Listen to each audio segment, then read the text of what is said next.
자, 여러분들 아침 식사들은 했어요? 왜 웃어? 자, 눈 감으세요. 여러분들 저한테 정확한 정보를 주셔야 돼요. 이거 중요해. 그 상황에 따라서 강의 내용이 바뀔 수도 있으니까. 작년 기출 강의 들어본 사람 손 한번 들어볼래요?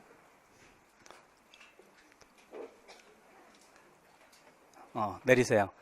뭐 그렇게 많지는 않은데, 왜냐하면 작년에 그 수업을 들었던 친구들이 많으면 제가 올해 강의를 작년에 다루지 않았던 걸 중심으로 강의를 진행을 할 생각이었고, 근데 만약에 그게 적으면 작년에 다뤘던 것 가운데 당연히 중요한 게 있겠어요, 없겠어요?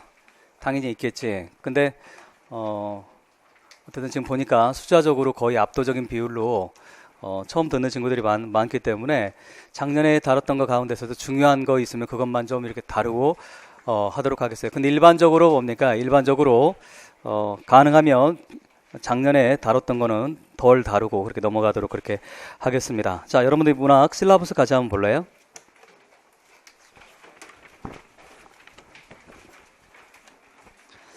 자, 거기 보시면 여러분들 기출은 4회차까지 하고 끝내겠어요. 기출. 이거 잠깐 강의계획서 지난주에 나가지 않았어? 자, 실라버스 없는 사람 손 한번 들어볼래요?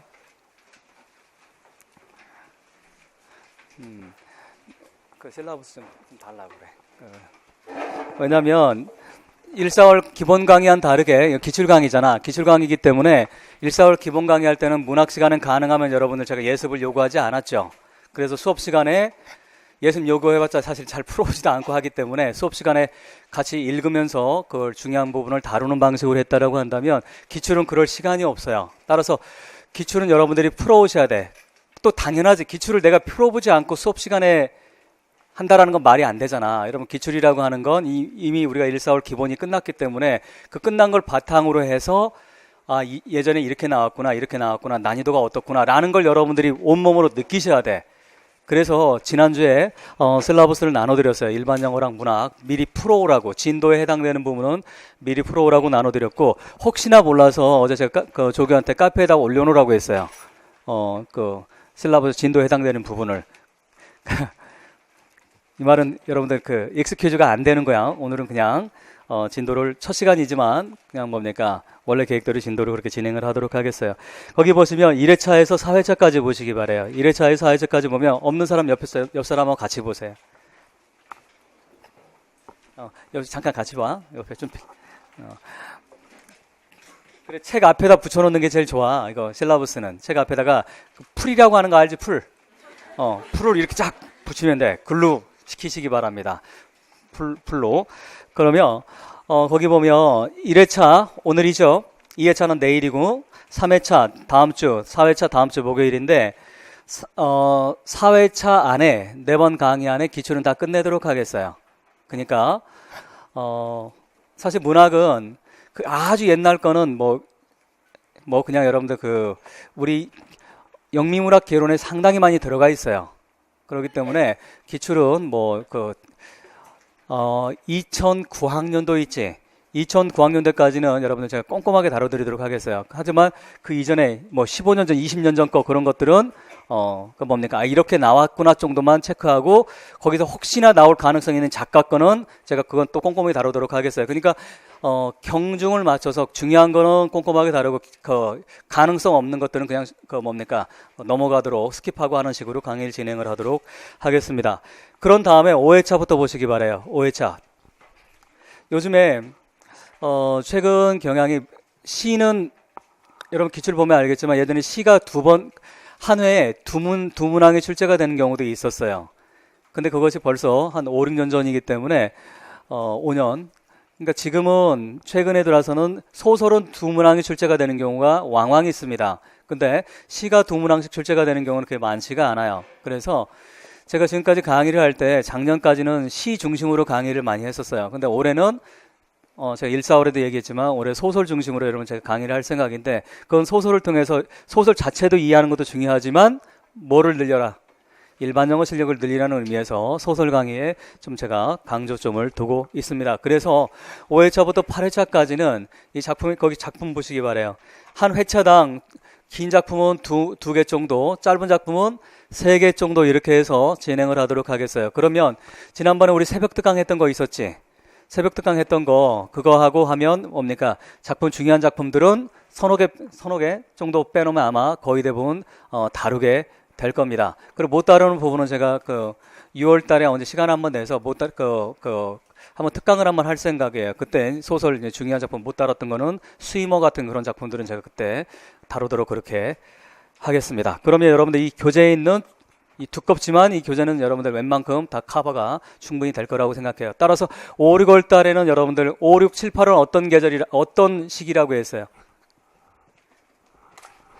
우리 그 임용이 몇 텀으로 넘어가? 1월에서 4월까지가 어떤 단계입니까? 이 단계가 이론의 단계지. 이론의 단계. 그런 다음에 5월에서 8월까지는 어떤 단계입니까? 여러분들 얘기하는 거야. 여러분들. 강의가 아니라 1월에서 4월까지 여러분들 기본을 충분히 하는 거야. 이론을 기본도 하고 심화까지 이론을 완성을 하는 게 2단계고 그걸 바탕으로 해서 5, 6, 7, 8월에 해야 될 게 뭡니까? 여러분들 정리를 하는 기간이야. 뭐를 해야 된다?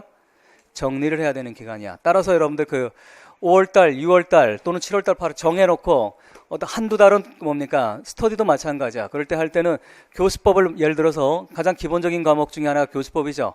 그 교수법은 5월에 6월에 내가 정리를 하겠어 라고 하면 그때 집중적으로 정리를 끝내세요. 아시겠어요? 그러니까 1, 4월은 그렇게 하는 게 아니잖아. 1, 4월은 제가 정리하지 말라고 했지. 그건 바보 같은 짓이라고 했잖아. 1, 4월에 정리하는 건 재수 이상이 하는 방법이고 여러분들 가운데 대다수 이때 재수라고 얘기하는 건 처음 시작했을 때 1월부터 11월까지 공부를 풀로 해서 안타깝게도 안 된 케이스가 이건 재수라고 하는 거야. 예를 들어서 마지막에 작년에 9월에서 11월 모의고사만 공부했다. 이건 재수가 아니야. 이렇게 한 상태로 지금 다시 공부하면 그건 초수야. 아시겠어요? 그건 따라서 기본 이론이 돼 있지 않은 상태에서 다시 시험 준비하는 건 무조건 초수야. 아시겠어? 근데 기본 이론을 공부한 상태에서 시험에 안 됐다. 그건 뭡니까? 그때부터가 우리가 재수라고 얘기하는 거예요. 여러분 용어 정확하게 이해를 하셔야 돼.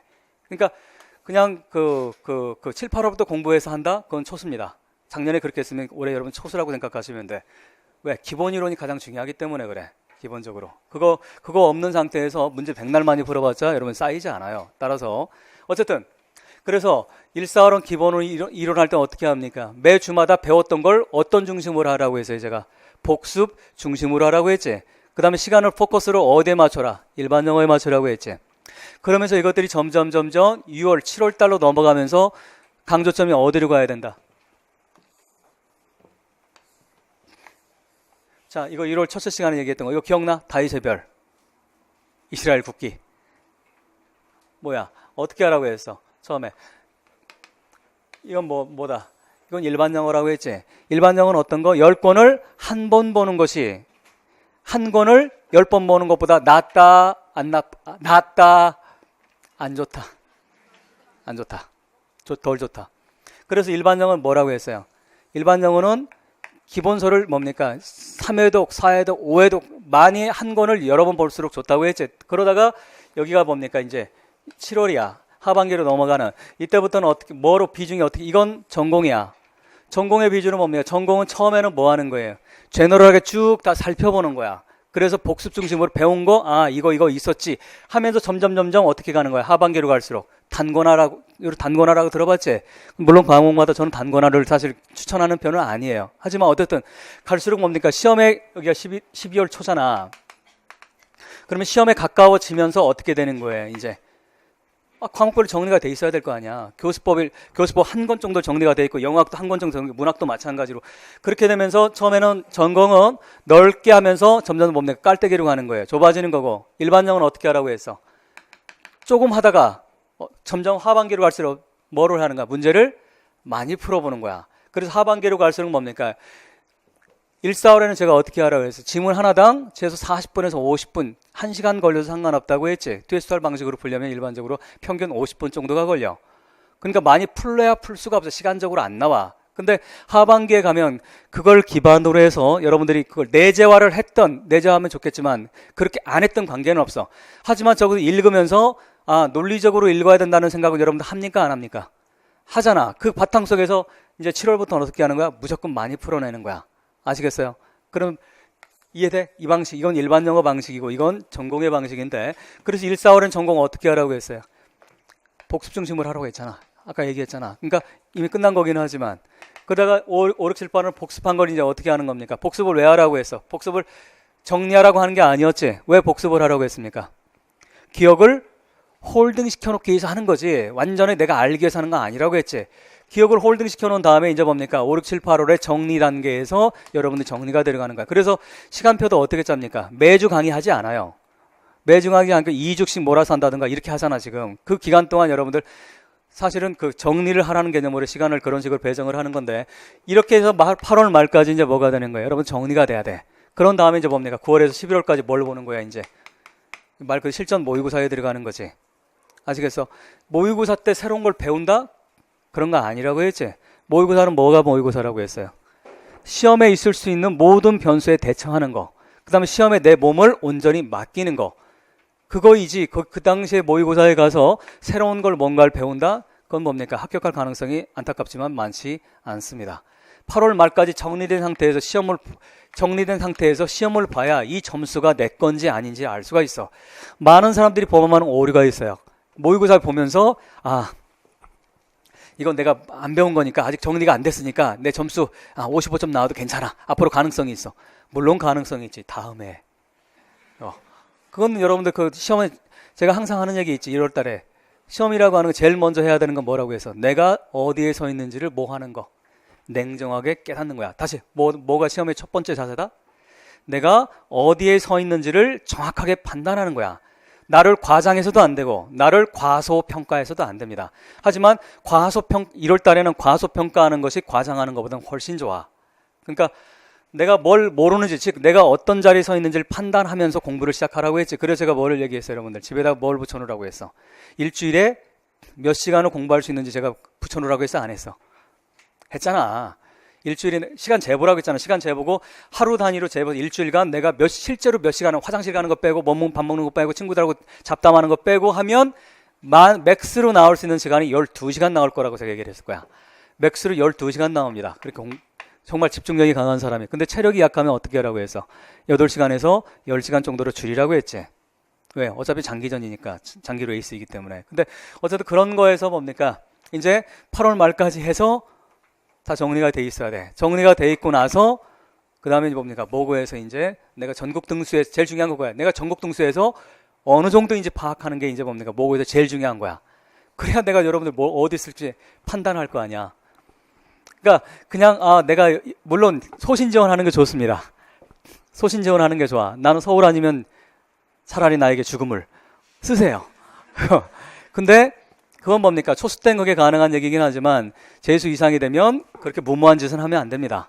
그때는 뭐 해야 되는 거야? 내 상황을 정확하게 파악하고 내가 가능성 있는 지역으로 여러분들 원서를 쓰는 건 아무리 강조해도 지나치지 않아. 그 서양 속담에 그런 말이 있어요. 서양 속담에 지혜로운 사람은 잘하고 하지, 위즈덤이 있는 사람은, 지혜로운 사람은 그 행동을 통해서 자신의 말을 증명하지만 어리석은 자는 말을 통해서 행동을 변명합니다. 무슨 말인지 알겠어? 지금 여러분들은 어디에 해당돼야 되겠어요? 이제 말의 시대는 아닙니다. 어떤 단계로, 물론 1월 달부터 그렇게 했어야 되지만 다시 혹시나 여러분들 가운데 슬럼프가 왔다든가, 보통 4월 말에 슬럼프가 한 번 와요. 전공 모의고사를 보고 나면 멘붕에 빠져. 내 나름대로 굉장히 열심히 한 것 같아. 선생님이 하라는 대로 벼룩박에다가 시간 다 정해놓고 했는데 점수 보니까 42점 막 이렇게 나와. 80점 만점에. 그러면 갑자기 뭡니까? 세상이 어두컴컴해지고 마음이 스산해지고 내가 이거 해도 될까라고 하는 좌절감이 엄습을 해옵니다. 그러면서 슬럼프가 와. 근데 여러분들 그건 중요하지 않습니다. 제가 그렇게 얘기해서 개인 상담할 때 4월 달에 슬럼프가 온다면 가장 좋은 거라고. 슬럼프 중에 안 좋은 건 뭡니까? 10월 달에 오는 슬럼프가 있어. 근데 이 슬럼프는 공부에 가는 슬럼프가 아니라 생활에 관련된 슬럼프야. 여자친구가 나를 발로 찼다던가, 뭐 그런 거. 이런 생활에 관한 슬럼프이지 시험 때문에 슬럼프는 오지 않아요. 10월 말에 가면. 근데 보통 어쨌든 슬럼프가 올 때 그래도 4월에 오는 것이 슬럼프 안 올 수는 없어. 그것이 강도가 크든 작든의 문제이지 슬럼프는 조금씩 오게 되어 있습니다. 근데 4월에 온다면 그건 럭키라고 생각하시면 돼. 그건 나쁜 게 아닙니다. 근데 8월 말에 오는 슬럼프는 그렇게 좋지가 않아요. 근데 어쨌든 여러분들 지금 중요한 건 내가 지금 단계에서는 어떤 거 행동을 통해서 뭐를 해야 돼? 말을 증명하는 게 필요합니다. 즉 말이 중요한 시기는 아니라는 거예요. 말을 통해서 행동을 변명하거나 그럴 상황은 아닙니다. 이미 벌써 지금 5월 중순이죠. 이제 5월 말로 접어들고 있어요. 지금은 이제 어쨌든 따라서 여러분들이 지금 공부를 다시 한번 다 잡으란 얘기야. 혹시나 여러분들 가운데 조금 뭡니까 정신적으로 약간 루스해졌거나 나약해지거나 하는 분들이 있으시라면 여러분들 냉정한 마음을 다시 한번 추스리시기 바랍니다. 근데 다행인 건 여러분들은 희소식이 있죠. 희소식이라니 갑자기 뭐 여러분 대충 다들 알고 있겠지만 올해 임용 숫자는 늘릴 건 확실하죠. 처음 들어봐? 임용 숫자 지금 거의 뭡니까 내부적으로 결정이 됐다고 합니다. 그러니까 지금 2,500에서 3,000명 선 정도가 증원이 될 거라고 얘기를 하는데, 근데 여기에서 일설에 여러분들 가운데 이상한 정보가 지금 나가고 있는 것 같아요. 저도 어제 학생들하고 얘기하다 보니까 그런 얘기를 하는데 비교과만 뽑는다 이런 식의 얘기들이 나오는 것 같은데 아니야. 비교과에 부족한 인원을 충분히 채워 넣는다라는 개념이지 비교과만 뽑는 게 아니라 전 과목이 골고루 아마 나올 확률이 굉장히 높습니다. 근데 작년에 우리가 임용 몇 명 뽑았어요? 전체 인원. 우리 영어가 288명이었지. 전체 인원이 몇 명이었어요? 4,200명이었어. 임용. 자, 거슬러 올라가면 3, 4년 전에 임용이 4,800명 정도가 뽑았어요. 4,800명 뽑았는데 영어가 680명을 뽑았어. 오늘 일반 영어 여러분 제가 지금 일반 영어 자료 있지 거기 숫자. 어쨌든 이 정도 뽑았단 말이야. 그래서 영어가 차지하는 비중이 몇 프로입니까? 많을 때 15%까지 차지해. 전체. 그리고 여러분 무슨 얘기냐면 이걸 이해를 할 필요가 있어. 어차피 영어만 튀어나오는 게 아니에요. 예산이 먼저 떨어져야 예산처에서 예산이 떨어지면 그 안에서 배분을 하는 거야. 따라서 예산의 문제가 가장 중요한데 그 몇 명 뽑는가도 굉장히 중요합니다. 근데 전체 어떻든 보통 대략 5,000명 정도 뽑으면 그 뒤로 이제 4,800, 4,700, 4,600 이렇게 뽑다가 작년에 380명대 뽑았지. 재작년에 380명대 뽑았지. 그 전에 400명대 뽑고, 그 전에 500명대 뽑고, 그 전에 600명대 뽑고 했단 말이야. 물론 2008년, 2009년 이때 가면 그때도 400명대에서 500명대 뽑았어요. 그러니까 4년 전, 5년 전이 과하게 많이 뽑은 거야. 근데 어쨌든 간에 따져보면 평균적으로 본다면 작년 같은 경우는 임용 우리가 차지하는 게 7%밖에 안 됐어요. 산수가 의심스러우면 계산해 보시기 바랍니다. 근데 평균적으로 잡으면 우리가 전체 숫자의 10%에서 13% 정도가 영어에 배정이 됩니다. 근데 영어과가 당분간 늘어날 확률은 별로 없습니다. 학교에서 안타깝게도 고등학교 단위수 자체가 영어가 줄어들어 버렸어요. 한국사가 필수로 되면서 한국사의 2단위가 더 나가는 걸 수학에서 빼지 않고 국어에서 빼지 않았어요. 어디서 빼겠어 그러면? 영어에서 뺐어요. 그리고 실제 현장에서 고2, 고3 교사들은 영어 시수가 굉장히 줄어들고 있어요. 따라서 고등학교의 숫자는 늘어날 확률이 별로 많지가 않습니다. 하지만 중학교는 가능성이 있어. 이건 제가 지금 어쨌든 얘기하긴 공개적으로 얘기하긴 그렇지만 어떻든 간에 지금 여러 군데로 지금 얘기를 하고 있는 부분이 있어. 뭐냐면 논리가 필요해. 모든 게. 대통령 선거 TV 토론 봤지? 논리가 있는 사람과 논리가 없는 사람의 차이는 여러분 현명하게 느꼈지? 못 느꼈어? 한 분 계시잖아. 오직 두 단어로 선거하시는 분 있잖아. 종북만 가지고 선거하시는 분. 어쨌든 논리가 굉장히 중요해. 따라서 왜냐하면 정책이라고 하는 건 논리적 근거가 있어야 되기 때문에. 근데 중학교는 논리적 근거가 있습니다. 다행히. 왜? 제가 그렇게 얘기해. 이니퀄리티를 해결할 수 있는 방법. 제가 루트가 있잖아. 이 루트가 아니라 이거. 아유, 오랜만에 강의하면서 아재 개그를 했더니 자 어쨌든 그래서 지금 참 다행이에요. 다행인데 중학교는 정말 중요한 논리가 있어요. 왜? 이니퀄리티가 최고의 문제잖아. 불평등 해소하는 거. 그 다음 사교육에서 주범이 뭡니까? 중학교까지. 영어지. 그 해결할 수 있는 방법이 있어. 서울은 쉽지 않지만 지방은 다 가능합니다. 중학교를 영어로 확실하게 해주는 거야. 회화 중심으로. 디스커션 중심으로 할 수가 있어. 그러려면 뭘 많이 뽑아야 돼? 교사가만 있어요. 지금 절대적으로 부족해. 한 반에 30명 가지고는 이건 불가능합니다. 35명, 30명. 따라서 이 부분은 실제로 지금 뭡니까? 내부적으로 검토하고 있습니다. 근데 이건 이제 결국 싸움의 문제입니다. 권력의 문제고 힘의 문제인데 어쨌든 간에 그래서 올해 요지는 자 메인 아이들은 뭐냐면 올해 본다면 비교과를 제외하고 따져보니까 올해 미니멈 영어과가 확장될 수 있는 게 90명 정도가 미니멈이야. 따져보니까 맥스로 200명까지 확장이 될 수가 있어요. 작년 기준으로 해서. 그러면 작년에 288명이었지. 그럼 맥스로 가면 몇 명 정도가 됩니까? 488명 정도가 될 수가 있어. 미니로 가면 뭡니까? 이 정도가 되는 거고 300명대 후반 정도가 되는 거고. 그리고 이 정도만 돼도 뭡니까? 숨통이 트여 안 트여? 숨통이 트여. 이렇게 되면 지금처럼 23대 1의 경쟁률은 나오지 않습니다. 한 15대 1 정도가 될 거예요. 15대 1이라는 얘기는 1차까지 따져보면 몇 대 몇입니까? 그러면 10대 1, 11대 1 정도야. 그럼 그 10대 1 정도면 여러분 해보지 않아요? 1차에서? 아니야? 자, 그럼 뭐 어쩔 수 없고.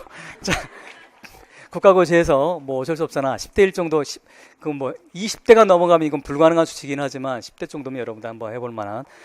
자, 따라서 뭡니까? 제가 말하는 임플리케이션은 뭡니까? 말하려고 하는 임플리케이션은 뭐야?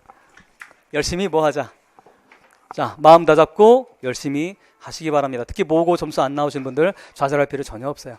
6월달 잘 보면 됩니다. 그리고 8월달 잘 보면 돼요. 그러니까 전혀 좌절할 필요는 없습니다. 자, 어쨌든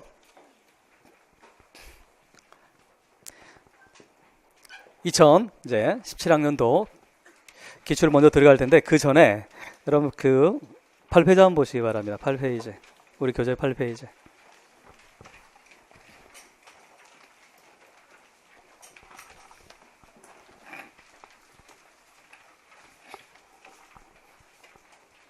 자, 8페이지.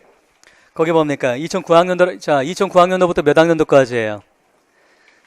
벌써 지금 우리가 2018학년도니까 2009학년도면 벌써 9년 전 얘기죠? 근데 최근에 최근이 아니죠? 이번 주지? 임용고시 뭡니까? 개선 TF가 지금 가동되고 있다는 얘기 들었어요? 자, 세상은 어떻든 나는 무소의 뿔처럼 내 공부만 한다. 아주 좋은 자세야. 아주 아름답고 훌륭한 자세이긴 하지만 눈을 강조하지만 정책에 우리는 영향을 받습니까? 안 받습니까? 받을 수밖에 없어. 그런 부분을 여러분들 좀 귀를 쫑긋 열어놓을 필요는 있습니다. 그렇다고 일부러 교육 정박 찾아낼 필요는 없지만 그래도 어쨌든 지금 임용이 벌써 이제 4년 차에 접어들었죠. 벌써 5년 정도가 지나면 만으로 5년 정도가 지나면 임용시험을 이렇게 조금씩 변형을 주려고 하는 노력은 합니다. 그래서 지금 TF가 지금 구성이 됐어요. 교육과정 평가원에서. 그러니까 근데 다행히 여러분들은 해당되지 않습니다. 올해는 바뀔 일은 별로 없기 때문에 바뀐다 하더라도 내년이나 내후년 정도에 반영이 되는 거기 때문에 어쨌든 자 2009학년도부터 보세요. 몇 년입니까? 2009에서 2013 몇 년까지 봤어? 몇 년이야? 산수잖아. 자 해볼까? 다시 큰 소리로 다시 시작. 9 자 시작. 9 5년 하고 시험제도 바꿨죠. 그때 뭡니까? 원래 그 이전에는 어땠어요? 2차까지 있었지. 그 이전에 1차 주관식, 2차 면접이었어. 이것이 2009학년도에 어떻게 바뀌었습니까? 1차 객관식, 2차 논술형, 3차 면접이었어. 그러니까 완전히 말 그대로 봅니까? 국가고시였어. 이건 사법고시가 이렇게 하거든. 거의 임용고시 7급입니다. 7급을 5급 수준으로 시험을 봤어. 그러니까 뭡니까? 너무 벅찬 거야. 그래서 5년 하고나. 근데 그 당시에 시험 제도를 통해서 실제로 굉장히 좋은 교사들이 많이 진출을 했어요. 그래서 지금 뭡니까? 9년차, 8년차, 7년차 이 교사들의 수준이 굉장히 뛰어납니다. 그래서 그 이전에 임용고시 출신도 별거 아니다라고 하는 이 편견을 굉장히 많이 깼던 계기가 바로 그때 합격했던 친구들이야. 그래서 지금 뭡니까? 지금 임용고시 패스한 사람들에 대해서 의심하지 않잖아. 옛날엔 의심했어요. 실제로. 근데 이제 지금은 지금 뭐 7, 8년 전, 9년 전부터는 거기다 많이 사라졌기 때문에. 자, 5년 하고 나서 이제 시험제도 바뀌고 지금 제도로 온 것이 언제입니까? 14학년도야. 2014학년도. 그래서 자, 2014, 15, 16, 17이지. 몇 번 봤어요, 우리? 4년을 봤지만 올해까지만 뭡니까? 만 5년 차지. 그래 태스크포스가 가동이 되는 거예요, 지금. 근데 그래 가능하면 여러분들 올해 붙는 게 좋습니다. 속으로 저도 붙고 싶어요. 근데 뭐 이런 식의 냉소적인 반응은 보이지 마시고 그래 붙어야 되겠다라고 하는 이 파지티브하고 호프풀한 생각을 가지고 공부하시기 바랍니다. 자, 8페이지 보시기 바랍니다. 1차 시험과 2차 시험 그렇게 쭉쭉 나와 있는데 1차 시험 객관식이죠. 객관식 문제 오지선다로 나왔었습니다. 자, 중요한 건 누가 나왔는지를 여러분 보는 거 굉장히 유용합니다. 어떤 사람들이 나왔는데 왜? 어차피 여기 나온 작가들이 그냥 여기 한 번만 나온 게 아니라 또 반복돼서 나와. 뒤에 이따 다 보겠지만. 자, 보시기 바래요. 2009학년도 평가는 이렇게 내겠다고 해서 셰익스피어가 나왔습니다. 처음에 소넷이 나왔어요. 그 다음에 2009학년도 1차 시험에 나와서 뭐가 나왔습니까? 셰익스피어 소넷을 이렇게 내겠다라고 소넷의 작품만 바꿔서 셰익스피어가 나왔어. 그러니까 소설은 뭡니까? 오토바이오그래피컬 나블이 나왔고 자서전적 소설이 나왔고 드라마가 재밌는 문제가 나왔어요. 테네시 윌리엄스가 나왔습니다. 테네시 윌리엄스의 욕망이라는 이름의 전차라고 하는 작품이 나왔고 충분히 나올 만한 작품이 나왔어요. 그 다음 연도에 2010학년도에 뭐가 나왔습니까? 드라마가 나오지 않았어요. 대신에 비평이 나왔어요. 비평이 나왔는데 시는 존 크로우 랜섬 신비평의 대가가 나왔고 근데 이 작가가 출제가 된 거는 그때 잘못 출제가 됐다는 얘기가 굉장히 많이 있었어요. 근데 어쨌든 존 크로우 랜섬. 그 다음 소설은 나올 만한 작가가 나왔습니다. 스콧 피츠제럴드가 나왔지. 1920년대 대표적인 작가인 그레이 개츠비의 작가가 나왔고요.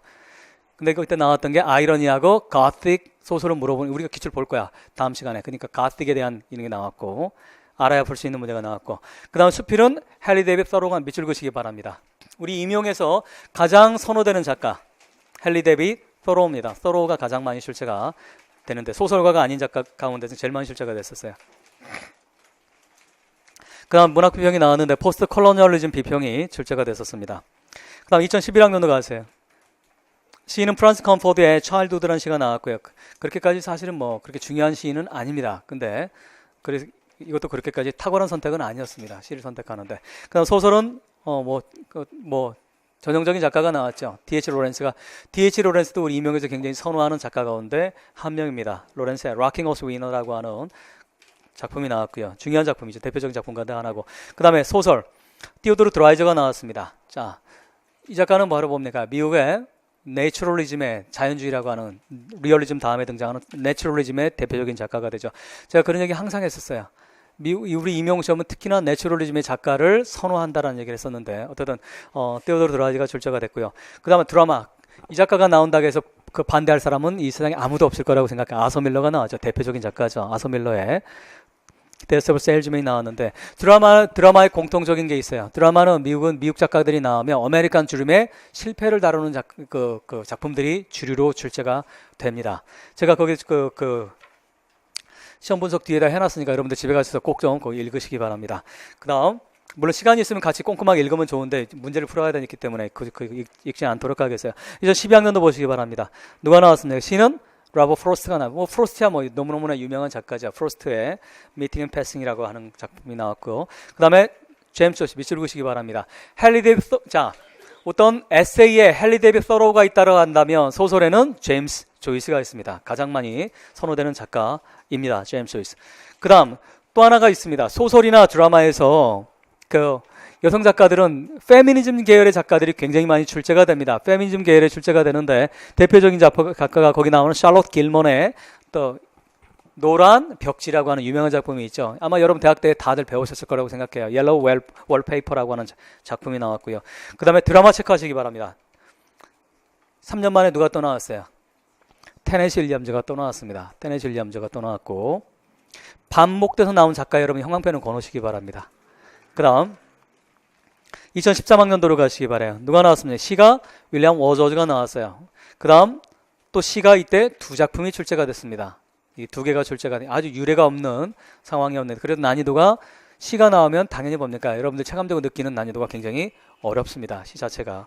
그 다음 소설이 버지니아 울프 뭐 나올 만한 작가가 나왔고요. 그 다음 드라마의 수잔 글라스펠 자 밑줄 쫙 꺼놓으시고 땡골렘이 쳐놓으시기 바랍니다. 우리 임용에 특히나 선호가 되는 작가가 이 수잔 글래스펠이라고 하는 작가예요. 초창기 페미니즘의 가장 대표적인 작가죠. 그 이유가 있습니다. 우리 임용 시험에 출제가 들어가는 교수들이 대다수가 40대 후반 50대 초반에 여성 교수들이 많이 들어가는데 대다수가 아니라 거의 저는 99%, 99.9%가 페미니스트 작가들이에요. 그 학자들이에요. 따라다 그러다 보니 뭡니까? 페미니즘 작품은 뭐 당연히 많이 출제가 우리 되고 있습니다. 그래서 페미니즘 작품이 너무 많이 나온다고 실제로 학계에서 그 비판도 나오기도 했었어요. 왜 이렇게 페미니즘 작품이 많이 나오는지. 근데 비판하는 학자가 그건 학자가 단언 건데 저는 아니라고 생각해. 지금 영문학이라고 하는 게 흐름 자체가 1960년대 이래로 페미니즘이 주류 중에 주류입니다. Ethnic Minority Literature하고 페미니즘이라고 하는 거, 그 다음에 최근에 들어 생태주의라고 하는 이 세 가지가 문학의 주류 중에 주류인데, 주류에서 시험을 왜 냈냐고 질문하는 이런 그 남성 그 교수들은 공부를 하지 않았기 때문에 그러는 거야. 그런 사람이 출제가 들어가면 안 되는데 가끔 그런 사람들 들어갑니다. 그런 사람이 들어가면 내는 작품들이 있어요. 존 크로우 랜섬 이런 작품을 냅니다. 바보 같은 작품들이 나오죠. 자, 9페이지 가시기 바라요. 9페이지. 평가원의 예시 문제에 로버트 프로스트의 눈 내리는 습가의 서서가 출제가 됐었습니다. 그 다음 2009학년도 실제 시행에 낸 장편 맥시넌 킹스턴 밑줄 그시기 바랍니다. Ethnic Minority Literature 얘기할 때 첫 손가락에 꼽히는 그런 작가이죠. 제 은사님이기도 합니다. 양반. 양반의 대표적인 워먼 워리어즈, 여인 무사라고 하는 영화로도 나왔죠. 뮬란이라고 하는 그 유명한 영화에 나온 게 이 워먼 워리어에 나오는 그 작품이죠. 근데 나왔던 내용은 우리가 이제 다음 시간에 보게 될 리더리 디바이스를 물어보는 그런 문제가 나왔고요. 메타포라든지. 그 다음 2010학년도는 또 막 2년 연속 차이니즈 아메리칸 작가들이 출제가 됐었어요. 에스닉 마이너리티 작가들이 이게 출제가 됐는데, 그때 뭡니까? 레토리컬 디바이스를 물어보는 그런 문제가 출제가 됐었습니다. 그 다음 2011학년도로 가세요. 빌리 컬런스의 또 히스토리 티처가 출제가 됐었습니다. 우리 기본 교재에 들어가 있었지? 히스토리 티처가 나와 있는 그 레토리컬 디바이스, 시츄에이셔널 아이러니와 언더스테인먼트를 물어보는 출제가 나와서 굉장히 어려웠던 문제가 되겠어요. 그 해 까탈스러웠습니다. 문제가.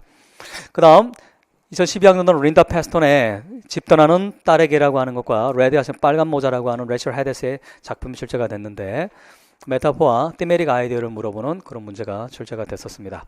우리 다 살펴볼 테니까 여러분 구체적으로 그 시를 보면서 나중에 보도록 하겠어요. 그 다음 D.H. 로렌스가 소설에 이어서 시에도 이렇게 출제가 됐습니다. 2년 만에, 자 왼쪽 보시기 바랍니다. 2011학년도에 D.H. 로렌스가 출제가 됐었죠. 근데 2차로 다시 2년 만에 D.H. 로렌스의 시가 역대 가장 어려웠던 문제 중에 하나라고 평가되는 그런 문제가 출제가 됐습니다. 이거 오늘 빠르면 오늘, 다 늦으면 내일 여러분 우리가 같이 이 작품을 다루게 됩니다. 이게 과거 5년간 1차, 2차, 3차까지 시험 봤던 그때 5년간의 출제가 됐던 개략적인 분석이 되겠습니다. 자, 정리하면 뭡니까? 주로 자, 첫 번째 어떤 작가들이 많이 출제가 된다? 우리가 알만한 고전적인 작가들, 조이스라든지 로렌스라든지 프로스트라든지 당연히 나올 만한 작가들이 출제가 됩니다. 이런 작가들 우리 뭐라고 합니까? 캐논이라고 하는 거예요. 따라서 우리 공부하는 방법은 따라서 뭘 공부해야 되겠어요? 당연히 캐논을 공부해야 됩니다. 캐논적 작가들 공부해야 되는 거고. 그래서 영미문학 개론에 실어놨던 게 다 캐논에 해당되는 작가들, 그 다음 여기 소설에 나와 있는 작가들이 다 캐논에 해당되는 그런 작가들의 작품을 실어놨습니다. 두 번째, 정리하면 어떤 작가들이 출제가 됐습니까? 어떤 게 나왔어요? 페미니즘 계열의 작가들, 그것도 정해져 중요한 작가들, 나올 만한 작가들이 나오기 때문에 여러분들 크게 걱정할 필요는 없습니다. 페미니즘 계열의 작가들이 출제가 된다라고 하는 거. 세 번째가 나오면 까탈스러워요. 에스닉,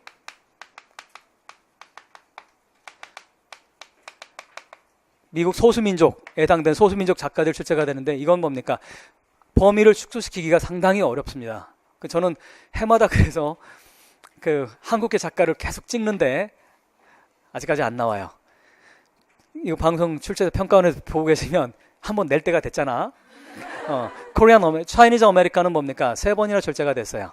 근데 코리안 아메리칸 작가가 아직 출제가 되지 않았습니다. 이건 조금 임용고시 그래도 우리 뭡니까? 한국에서 시험 보는 거잖아. 그러니까 어떻든 에스닉 마이너리티 작가들이 중요한데, 저는 코리안 아메리칸이라든지 아프리칸 아메리칸 작가 둘 중에 하나에서 나올 확률이 개인적으로 높다고 생각을 합니다. 이게 뭡니까? 기출을 분석을 하면 가장 많이 출제가 되는 세 영역이라는 거 우리가 알 수가 있습니다. 하나 더 추가하면 드라마는 뭐가 주로 출제가 된다? 아메리칸 드림의 실패를 드린 그 작가들. 대표적으로 뭡니까? 아메리칸 드림의 실패를 그린 작가들의 대표적인 건 아직 유일하게 한 사람만 출제가 되지 않았어요. 유진 오닐만 빼놓고 나머지는 다 출제가 됐어요. 그러니까 이 얘기는 제가 작년에도 했습니다. 오닐 출제가 안 됐어. 자, 보고 계시면 한번 낼 때가 됐어. 자, 반말한다고 안 낼까? 네. 어쨌든 유진, 오닐이 빼놓고 나머지는 세 작가는 다 출제가 됐어요. 테네시 윌리엄즈, 유진 오닐의 제자죠. 테네시 윌리엄즈, 그 다음 아서 밀러, 그 다음 에드워드 올비가 출제가 됐어요. 자, 올비는 최근에 나왔습니다. 자, 13페이지로 가시기 바랍니다. 13페이지.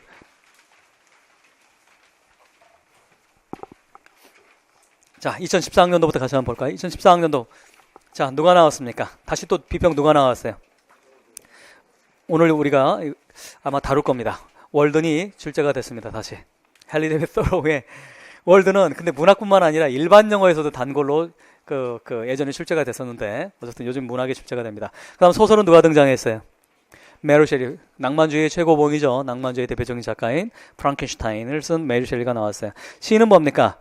빅토리아조의, 사실 이 작가는 물론 캐논에 해당되는 작가이긴 하지만 일반 대학에서는 사실 별로 다루지 않는 그런 작가가 나왔어요. 저도 이때 이 시가 나오는 거 보고 깜짝 놀랐어. 저는 전혀 예측을 못했어요. 이 작가에 대해서는 제가 단 한 번도 다룬 적도 없고 제가 공부를 한 적도 거의 없는 작가예요. 근데 이 작가가 출제가 돼서 저도 굉장히 당혹스러웠던 기억이 있습니다. 자, 그 다음 2015학년도 가시기 바라요. 2015학년도. 누가 나왔습니까? 나올 작가가 나왔죠. 토마스 하디가 출제가 됐습니다. 토마스 하디가 출제가 됐고, 그 다음 소설도 호손이 출제가 됐습니다. 그렇게 난이도가 있는 스칼렛 레러가 나온 게 아니라 데이비 스완이라고 하는 아주 뭡니까? 아동 소설에 해당되는 그런 작품이 출제가 됐습니다. 그 다음 드라마. 자, 체크하시기 바랍니다. 누가 나왔습니까? 바로 올비가 나왔습니다. 올비. 제가 이 올비가 나왔을 때 이때 너무너무나 기뻤던 게 우리 기본 교재에 이 작품이 그대로 들어가 있었어요. 그래가지고 아주 해피했던 기억이 있는데 올비에 더 주 스토리가 다뤘던 게 나왔습니다. 커뮤니케이션을 답을 쓰는 게 나왔어. 그러니까 동의어인 make a contact를 답을 하는 문제가 나왔는데 어쨌든 그 다음 A형 서술형은 뭡니까? 숄드 앤더슨의 와인즈버그 오하이오가 출제가 됩니다. 나올 만한 작가가 충분히 나왔죠. 와인즈버그 오하이오 쓴 이 작가는 옛날 얘기니까 여러분 모르겠구나. 손이라고 하는 유명한 작품이 있어요. 손. 그 학교 교사를 다루는 작품이 있었어요. 이 선생이 아이를 너무 예뻐요. 조지 월라드가 이제 그 어린 시절 경험을 얘기를 하는 건데 그 선생님이 아이들 너무 이뻐하고 그러면 아이들이 선생님이 이뻐하고 손을 만져주면 애들이 행복해하고 너무 기뻐해. 근데 한 아이가 이 선생님을 너무 좋아해가지고 집에 가 거짓말을 한 거야. 선생님이 나를 헤러스먼트를 한다고. 섹슈얼 헤러스먼트를 한다고 거짓말을 했어요. 관심을 받기 위해서. 그것 때문에 그 학부모를 비롯 동네 사람들이 가가지고 선생님 거기 죽일도록 때립니다. 그런 마을에 추방을 시켜버려요. 그런 아주 그 비극적인 작품을 다루는 그런 작품. 바로 와인즈버그 오하이오에 실려있는 그런 작품인데 거기에서 출제가 됐었습니다. 그 다음 2016학년도 윌리엄 스태포드 나올 만한 작가가 나왔는데 이 작품은 뭡니까? 리터처라고 하는 책에 있는 걸 글자수 하나 바뀌지 않고 똑같이 출제를 했어요. 글자수 정말 다 하나 바꾸지 않고 있는 거 그대로 빈칸만 박스 해놓고 그대로 출제를 했는데 물론 낼 작가를 내긴 했지만 조금 너무 성의 없이 그대로 베꼈다는 느낌을 지울 수가 없습니다. 그럼 드라마는 별표 치세요. 누가 또 나왔습니까? 수잔 클래스펠이야. 길먼과 샤롯 길먼과 옐로우 월페이퍼를 쓴 샤롯 길먼과 수잔 클래스펠. 그 다음에 한 사람이 더 있습니다. 나올 만한 작가인데 아직까지 안 나왔어. 제가 해마다 영순위를 꼽는 작가가 있어. 통틀어서 우리 문학 통틀어서 저는 영순위를 꼽는 작가가 있어요. 영순위, 1순위도 아니고 케이트 쇼팽이야. 케이트 쇼팽. 가장 대표적인 그 페미니즘 3대 페미니즘 미국의 3대 페미니즘 작가라고 얘기하는 원조는 케이트 쇼팽이야. 그 다음에 샬롯 길먼, 그 다음에 수잔 클래스펠. 두 사람은 뭡니까? 2번씩이나 출제가 됐어. 길먼도 2번 출제가 됐고 물론 길먼이 2번 출제 그 이전에 2008년 이전에 출제가 되긴 했지만 어쨌든 수잔 클래스펠은 지금 뭡니까? 여러분 봤지? 몇 번 나왔어 지금? 한 4년, 3년 몇 년이야? 보시기 바래요. 3년이지. 2013학년도에 수잔 클래스펠이 나왔는데 다시 봅니까? 3년 만에 수잔 클래스펠이 다시 등장을 했습니다. 저는 그때 그렇게 얘기를 했었어. 수잔 클래스펠보다는 케이트 쇼팽이 나올 확률이 높다라고 얘기했어. 케이트 쇼팽이 근데 아직도 나오지 않았으면 나올 때가 됐어. 특히나 케이트 쇼팽의 작품은 뭡니까? 기가 막힌 작품이 있어. 한 페이지밖에 되지 않아. 어떤 거? The Story of an hour. 1시간의 이야기라고 하는 아주 걸작 중에 걸작이야. 이 작품이 나오면 나올 것도 문제는 정해져 있어요. 두 가지가 나올 겁니다. 이피파니를 물어보는 문제라든가 아니면 아이러니를 물어보는 문제를 낼 수밖에 없어. 따라서 그 작품 뭐 여러분들 혹시나 처음 들어본 분들이 있다고 한다면 우리말로 써는 The Story of an Hour. 1시간의 이야기라고 하는 기가 막힌 작품이야. 페미니즘 작품 고전 중에 고전이고 우리 이명의 딱입니다. 작품이 짧기 때문에 그걸 다 갖다 넣어도 뭡니까? 우리 출제를 낼 수가 있어. 그러니까 출제하는 사람 입장에서도 굉장히 좋은 작품이야. 아무리 작품이 좋아도 출제하기, 문제화하기가 어려우면 출제하기가 어려워. 근데 그 작품은 문제화하기가 기가 막히게 좋습니다. 따라서 다시 한번 올해 영순위로 저는 그 작품을, 근데 나중에 모의고사 때는 그 작품을 낼 수가 없어요. 이미 제가 다뤘기 때문에 모의고사 때는 다뤘던 작품을 낼 수가 없기 때문에. 근데 여러분들 그 이론 때 들어놓으셔야 돼. 어떤 작품 공부하셔야 된다고? 케이트 쇼팽의 어떤 거? 1시간에 케이트 쇼팽 작품 우린 이미 다뤘어요. 어떤 거 다뤘습니다. 어떤 거 다뤘어요? 데지레스 베이비를 다뤘잖아. 근데 그 작품보다 1시간의 이야기가 훨씬 중요합니다. 데지레스 베이비. 또한 뭡니까? 작년에 다뤘던 올해는 제가 다루지 않았어요. 책을 개정하면서 그 작품은 싫지 않았는데 더 스톰이라고 하는 작품이 있지. 폭풍우라고 하는 거. 부인이 뭡니까? 옛사랑 만나서 바람 피는 얘기야. 초창기의 페미니즘은 거의 대다수가 뭐 하는 게 주로 등장을 합니까? 여성이 바람 피는 얘기가 등장합니다. 근데 이거 지금 관점에서 봅니까? 막장이야 이렇게 얘기하면 안 돼. 왜 그래요? 가부장적 사회에서 억눌려 있던, 서프레스돼 있던 이런 여성들이 뭡니까? 자기 자아를 찾아나가면서 새로운 자기 삶을 찾아나가는데, 자아를 찾아내고 그래서 새로운 삶을 찾아가는 얘기인데, 새로운 삶을 찾아가려면 가장 큰 벽이 누구야? 가장 큰 벽이 뭡니까? 가장 큰 벽이, 막는 벽이 누구겠어? 남편이지. 그러니까 남편을 뚫고 나가려면 그거 상징적으로 뭐 해야 되는 거예요? 딴 사람을 만나게 되는 거지. 대표적인 그 작가가 원조가 누굽니까? 이 페미니즘 이런 문학의 원조가 입센이야. 헨릭 입센. 입센의 인형의 집이라고 하는 작품이 바로 원조입니다.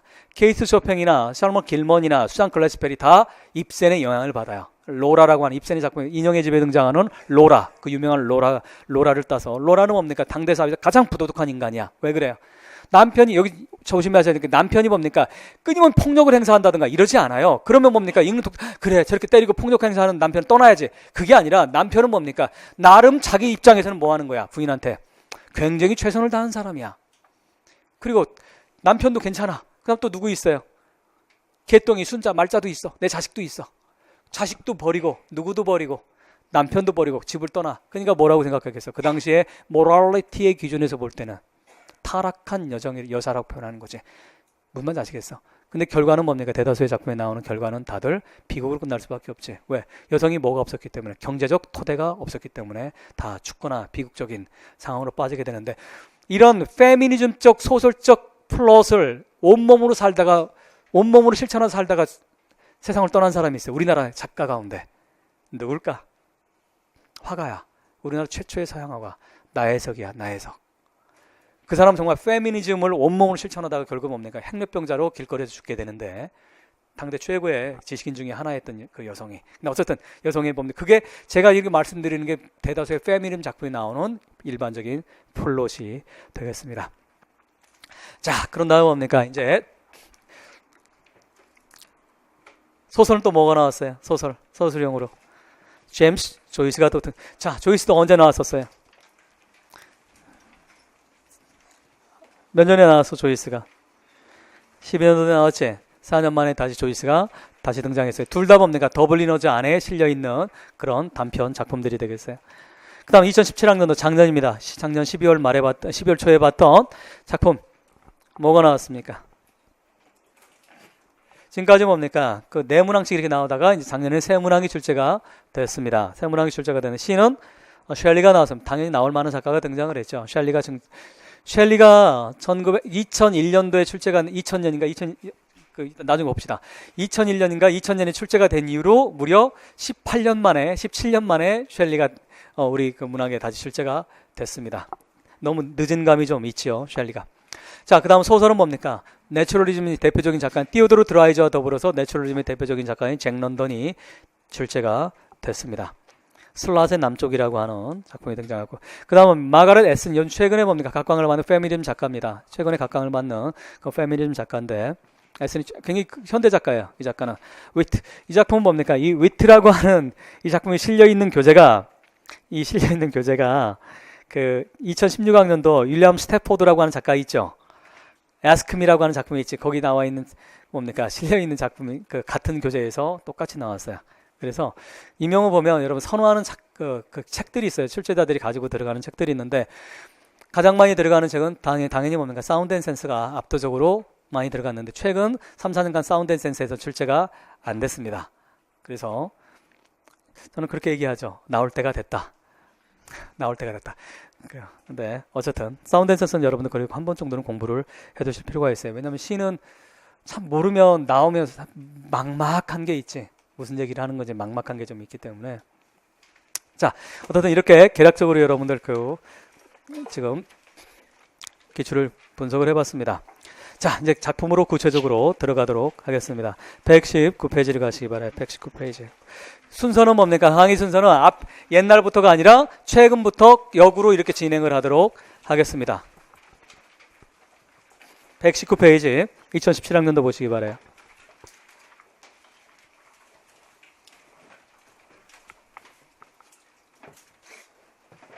아니 책들이 왜 이렇게 깨끗해? 자, 눈 감으세요. 정확하게 정보를 줘야 돼. 여러분들 자 소통의 시대잖아. 소통의 대통령이 됐는데 저는 예전부터 여러분 소통을 좋아하는 사람이잖아. 우리 make contact with 합시다. 우리 communicate 하자는 얘기야. 자, 다시 눈 감으세요. 풀어온 사람 손 들어보세요. 풀어온 사람. 내리세요. 못 풀어온 사람 손 들어보세요. 내리세요. 안 든 사람들은 또 뭐야? 아, 이거야? in between? 풀어온 것도 아니고 안 풀어온 것도 아니고 안 든 사람이 제일 많아 지금 숫자가. 자 119페이지 같이 진행하도록 하겠어요. 자 여러분들 이미 공지를 했듯이 어떤 시간 읽는 시간을 주고 하면 시간이 사실은 너무 부족하기 때문에 그냥 진행을 하도록 하겠습니다. 자 기출할 때 여러분들 가장 핵심이 뭡니까? 물론 시나 소설이나 드라마 내용을 파악하는 거 중요하지만 문제 분석하는 게 가장 중요해.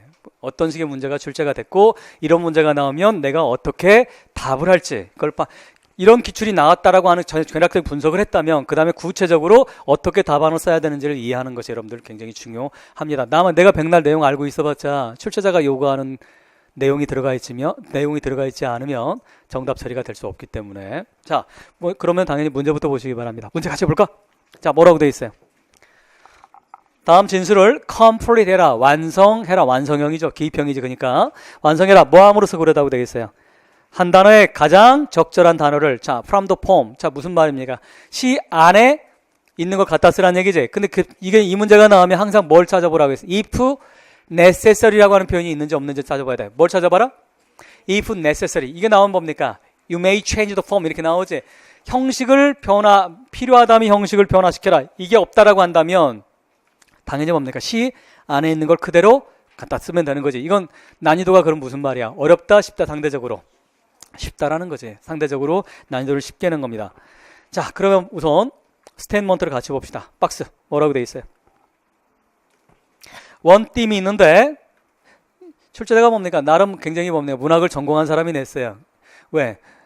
문학을 전공하지 않은 사람들이나 문학을 제대로 전공했더라도 제대로 공부하지 않은 사람들은 원팀 이렇게 내지 않습니다. 어떻게 냅니까? 그냥 더팀 이렇게 냅니다.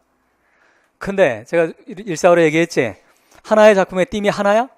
아니야. 엄청나게 많습니다. 좋은 작품일수록 주제가 굉장히 많아. 예를 들어서 케이트 쇼팽의 더 데지레스 베이비 우리 일사후에 했죠. 그건 뭡니까? 주제가 뭐야? 메인 띠은 뭡니까? racial discrimination에 관한 거지. 인종이라고 하니까 얼마나 위선적인가를 보여주는 게 이게 메인 주제지만 동시에 어떤 주제가 들어가 있어요? family라고 하는 그 주제가 들어가 있지. 그 다음에 아버지와 자식 간의 관계 그것도 들어가 있지. 무슨 말인지 아시겠어? 또 지역의 문제 띠이라고 하는 건 굉장히 많아요. 좋은 작품일수록 띠은 많습니다. 하지만 그 띠 가운데서 가장 센트럴 띠을 우리는 뭐라고 합니까? 메인 띠이라고 하는 거고 그걸 풀었으면 메인 아이디어 일반적으로 얘기하면 근데 문학에서는 뭐라고 thematic 아이디어 이런 표현을 한다고 했지. 따라서 뭡니까? 이 글의 저자는 뭡니까? 원 띠이니까 아는 거야, 이 사람은. 아, 하나의 주제가 여러 가지 주제가 있는데 그 중에 이 박스 안에서 이 사람은 이것만 얘기하겠다라는 거야. 원팀인데 그럼 뭡니까? 바로 됐냐야. 하나의 주제가 어떤 겁니까? 어떤 주제를 가지고 있어요? 바로 모든 굿띵들은, 삶에서 모든 굿띵은 뭐예요? 컴턴 앤드는 뭡니까? 자, 이건 시는 어려워. 시는 굉장히 어려운 시인데, 근데 작년에 정답 확률이 안타깝게도 이 작품이 정답 확률이 굉장히 낮았어요. 왜? 대다수가 답을 조이로 답을 했어. 심지어 노량진에 있는 뭡니까? 답안도 조이라고 답을 한 선생도 있어. 하물며 학생들은 어떻겠어? 시험 당일에 보면 조이라고 할 수 있는 여지가 충분히 있습니다. 그리고 또 한 가지 조심할 게 있어요, 여러분들. 구글링 있지, 구글링. 구글이라고 있잖아. 이렇게 써 있는 거, 이거. 구글링을 하면 이게 답이 조이라고 나와 있는 것도 있어. 구글 여러분들 조심하셔야 돼. 구글에 답을 쓰는 거 미국의 초등학교 2학년들도 답을 써요. 우리 네이버의 지식인이 초등학교 2학년짜리 답을 쓰듯이. 따라서 이걸 보고 답이라고 생각하면 안 돼. 구글에 있는 뭡니까? 비평, 엉터리 비평이 굉장히 많아요. 학생들이 쓰는 게 많기 때문에. 따라서 이걸 맹신하면 안 돼. 근데 어쨌든 거기에 조이라고 남아 있으니까 어떤 누가 유희태 선생이 답을 잘못 냈다고 비판했어. 답이 조인데 유희태 선생은 디스페어라고 답을 냈다고. 이럴 때면 어떻게 합니까? 그냥 껄껄 웃지오지. 나 박사야. 여러분들. 제가 학사, 석사, 박사를 다 한 사람이야. 석사만 2번 했고. 네. 자, 다시 봅시다. 어쨌든 여러분들이 판단해 보세요. 근데 시는 어려운데 이건 뭐니까 일반용어로 풀어낼 수가 있어. 왜 그래? 굿띵이 뭐라고 돼 있어 지금?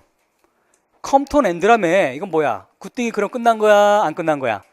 끝났다며. 굿띵이 끝났으면 그 다음에 뭐가 와야 돼?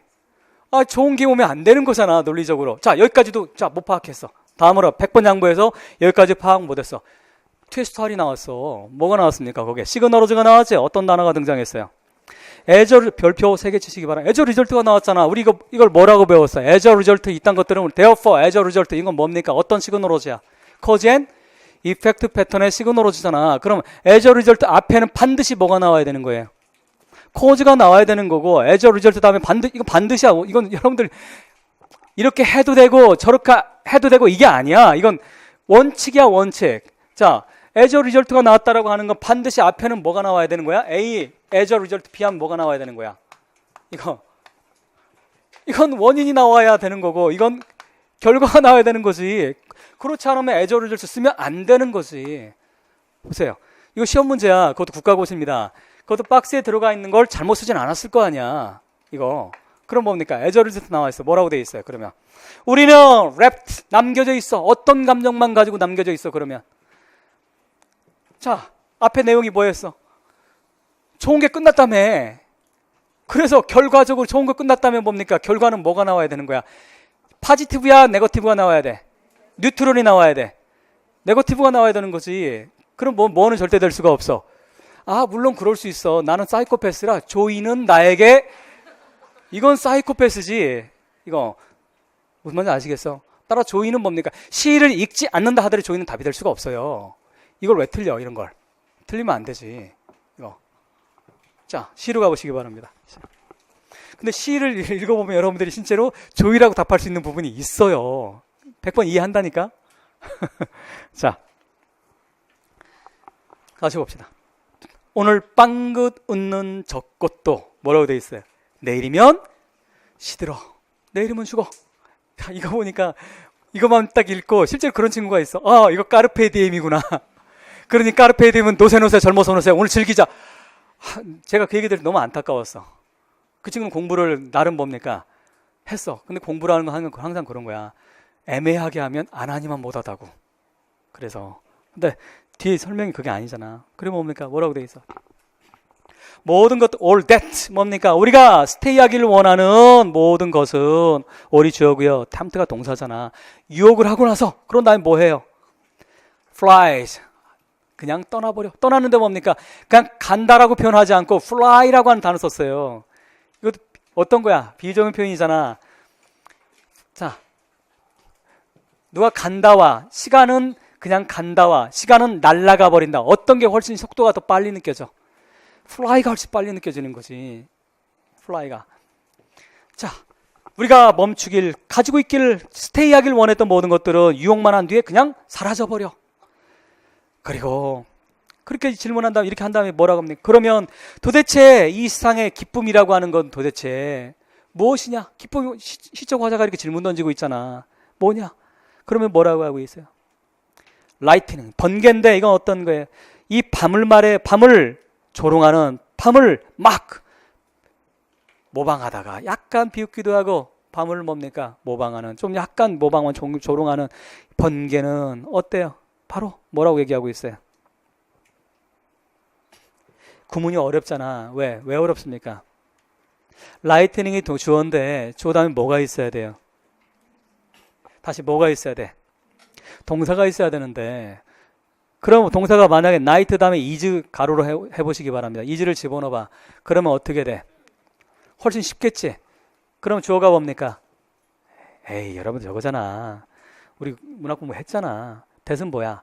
명사 다음에 that 나오고 그 다음 문장 구조가 불완전하면 that은 뭡니까? 99.99% 뭐야? 관계대명사잖아. 그럼 뭐부터 뭐까지는 that부터 night까지는 가로를 못 가버려야 되는 거잖아. 그럼 뭡니까? lightning에 해당되는 주어니까 그럼 뭐가 있어야 되는 거야?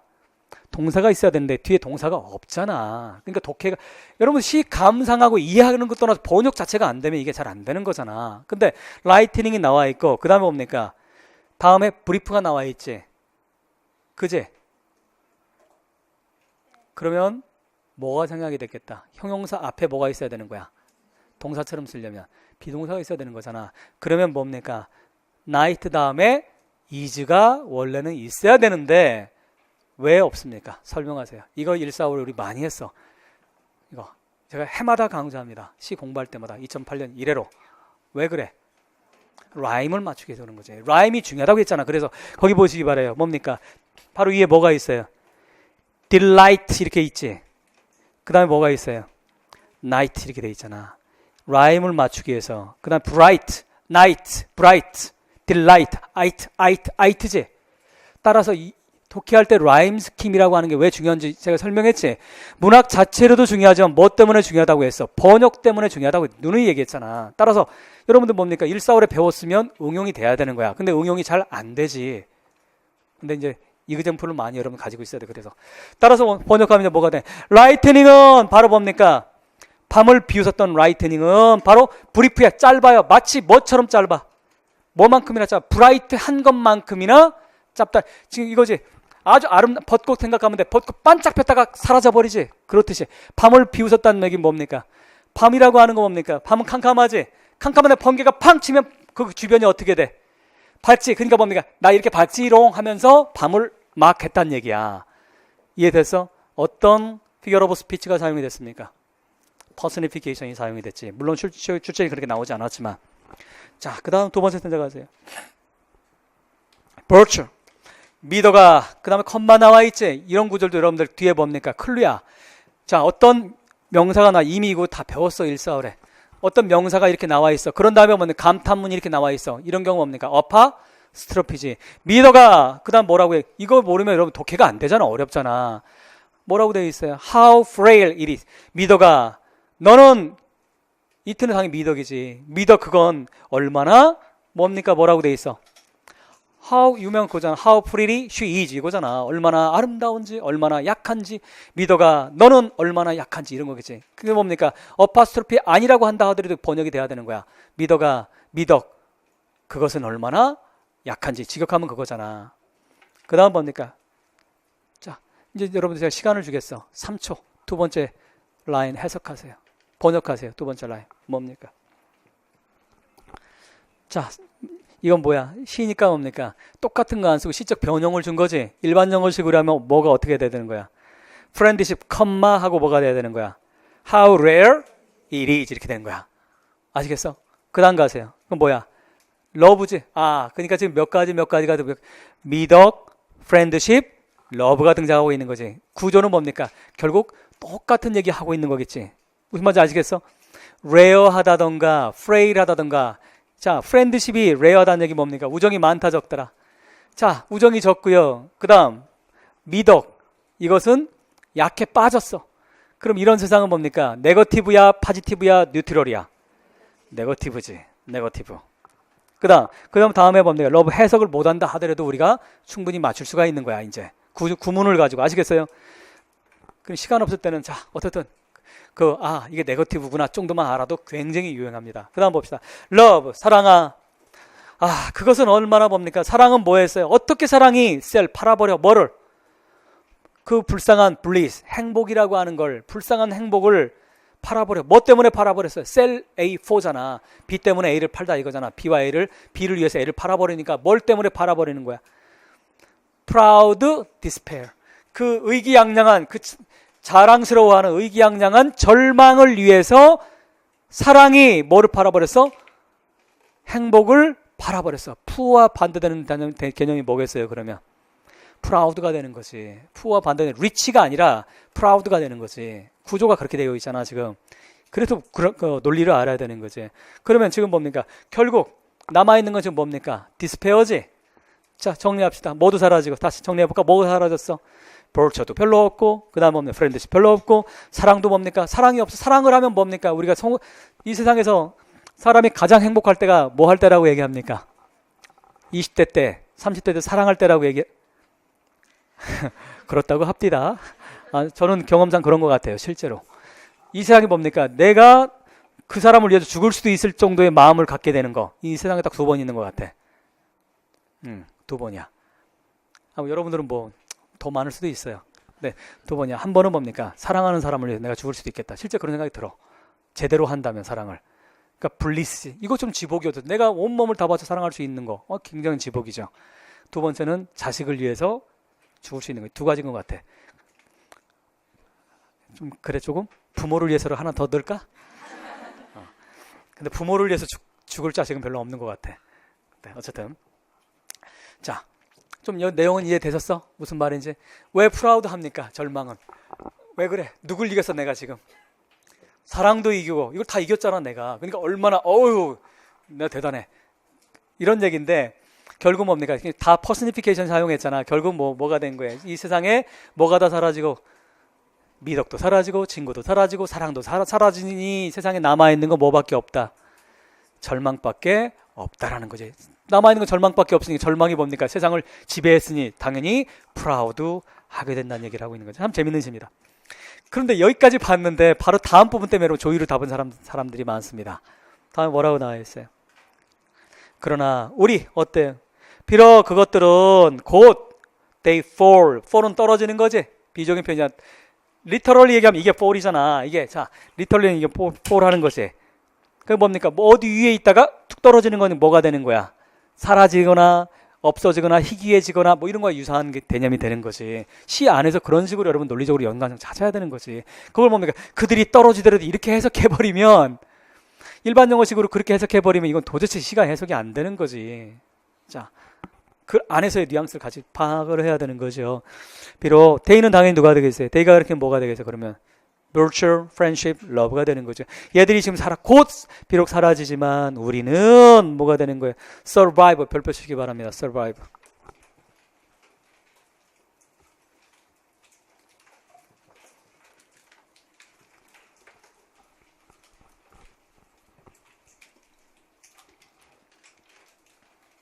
우리는 어떻더라?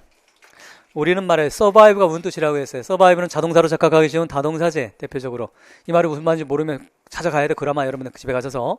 보통 뭡니까? 저는 제가 일반형 강의하면서 항상 강조하는 단어들이 있지. 어떤 거? 자동사로 착각하기 쉬운 타동사. 타동사로 착각하기 쉬운 자동사는 굉장히 중요합니다. 왜?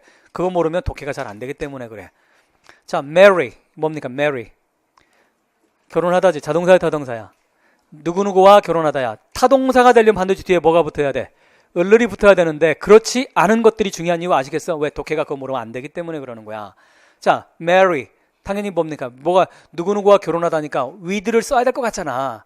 근데 타동사니까 with를 못 쓴단 말이지. 그 자체의 자동사 의미를 가지고 있는 것들이 있잖아. survive는 뭡니까? survive. 누구누구보다 더 오래 살아남다 이 뜻이야. 다시 무슨 뜻이야? 여러분들 제가 그 일사월에 얘기했지. 33,000 가지고 공부하지 말라고 단어장. 그게 중요한 게 아니라 여러분들한테 더 중요한 게 뭐가 더 중요하다고 얘기했어? 어떤 게 더 중요하다? 내가 안다고 착각하는 쉬운 단어들이 훨씬 더 중요합니다. 그런 내가 안다고 생각하는 쉬운 단어들을 정확하게 아는 것이 그게 실력이지, 평생 한번 나올까 말까 한 GRE 수준의 33,000 단어는 몰라도 상관없어요. 왜? 그런 단어 몰라도 임용고시 보는데 전혀 지장이 없어. 왜? 그런 단어 가지고 뭡니까? 변별력 주지 않습니다. 우리 임용시험에서. 그러니까 문제는 쉬운 단어들을 정확하게 파악하는 거, 안다고 착각하는 단어를 정확하게 아는 게 훨씬 중요하다는 얘기를 제가 누누이 1, 4월 내내 얘기를 했었습니다. 다시, 그럼 뭡니까? 우리는 누구보다 더 오래 살아남아요. 누구보다 더 오래 살아남습니까? 그것들이 가지고 있는 기쁨이나 이런 것보다 더 오래 살아남고, 그 다음에 어떤 거예요? 뭐보다 또 오래 살아남아? 우리가 불렀어. 뭐라고? 우리의 것이라고 불렀던 모든 그런 것들보다도 더 오래 남는다고 얘기하네. 자, 좀 더 봅시다. 다음 스탠자. whilst 강조하고 있죠. 반복해서. 한편 뭐 하고 있어요, 지금? 하늘은 여전히 뭐 하고 있어요, 지금? 하늘은 뭐 하고 있어? 블루요. 두 번째 스탠자까지만 보면 답은 조이 같아. 그렇잖아. 근데 세 번째 스탠자 가봅시다. 하늘은 어때요? 블루하고 브라이트. 파지티브야, 네거티브야? 파지티브지. 그 다음 가세요. 또 뭐 있어요? 플라워즈는 뭐예요? 파지티브지. 그 다음 뭡니까? whilst 결국 뭡니까? 지금 계속 세 번째까지는 뭡니까? night이랑 er는 before의 뜻이야. before. 그러니까 밤 되기 전에, 밤이 오기 전에 변하는 눈은 바로 뭡니까? 그날을 make glad, 기쁘게 만들어주는데, glad는 목적보고요. 더 day가 목적어가 되는 거고. 근데 다 지금까지 뭐였어? 파지티브 이렇게 얘기했지? 근데 마지막 것이기 바랍니다. 그런데 while yet 고요한 시간이 점점 쫓아오고, 좀 크립이라고는 좀 이렇게 쫓아오는 거야. 기어보듯이. dream, 그대는 바로 뭐 하는 거예요? 그대는 바로 그대의 잠으로부터 그리고 나서 어떻게 그대의 잠을 자고 그런 다음에 wake, 깨어나는데, 깨어나서 뭐 합니까? 형광펜 꺼내야지. 맨 마지막에 어떤 단어가 등장하고 있어요? 깨어나서 울고 있는 거예요. 자, 울고 있는 거 기뻐서 우는 거예요? 슬퍼서 우는 거야? 슬퍼서 우는 거야. 왜? 이 세상의 모든 것들이 지금 다 사라지고 있는 것 같은 느낌을 받기 때문에. 따라서 답은 뭐가 돼야 되는 거야?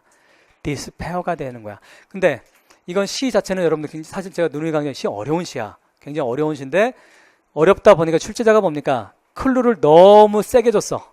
어디에다가? 박스에다가, 스테이트먼트에다가 클루로 뭘 줬어? as a result라고 하는 너무너무나 뭡니까? 그냥 강한 클루를 줘버렸어. 그래서 난이도가 훨씬 쉬워지는 결과를 낳게 됐습니다. 그 정도 보시고 집에 가서 여러분 복습 하셔도 좋고 안 해도 상관은 없습니다. 자, 10번으로 가시기 바라요. 10번.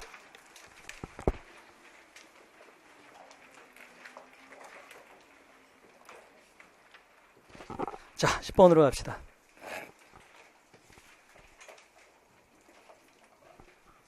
자, 우선 문제 같이 분석해 봅시다. 뭐라고 되어 있습니까? 자, 뭐라고 되어 있어? 뭐 전형적인 문제 형식이 나왔죠. 밑줄 그은 부분의 의미를 설명해라가 나왔지. 밑줄 그은 의미를 설명해라. 근데 설명하라고 되어 있는데 explain 하라고 되어 있어요. explain 하라고 하면 되는 거야. 자, 시험에서 describe라고 나와 있으면 서술하라는 문제고, explain은 서술보다는 조금 더 깊이 들어가야 되는 거고, 그거보다 한 단계 더 깊이 들어가는 건 뭡니까? implication 문제야.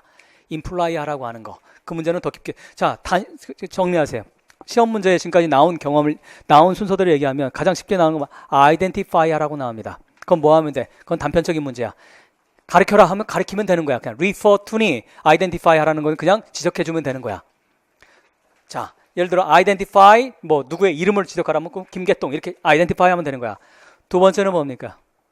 그거보다 한 단계 높은 거 describe야. 그리고 describe가 나오면 보통은 타이틀 문제나 메인 아이디어를 서술하라 이렇게 나옵니다. describe 하는 거야. 서술하는 거. 서술하는 건 안에 있는 거 그대로 서술해주면 되는 거야. 그 다음 explain은 뭡니까? 그 안에서 서술보다는 조금 더 깊이 있게 풍부하게 기술해주는 게 풍부하게 설명하는 거기 때문에, 즉 디테일하게 좀 더 들어가야 됩니다. 마지막 단계에서 implication은 설명 플러스 뭐라고 생각하면 저자의 의도가, 그 말한 사람의 의도가 들어가야 돼. 다시 뭐가 들어가야 돼?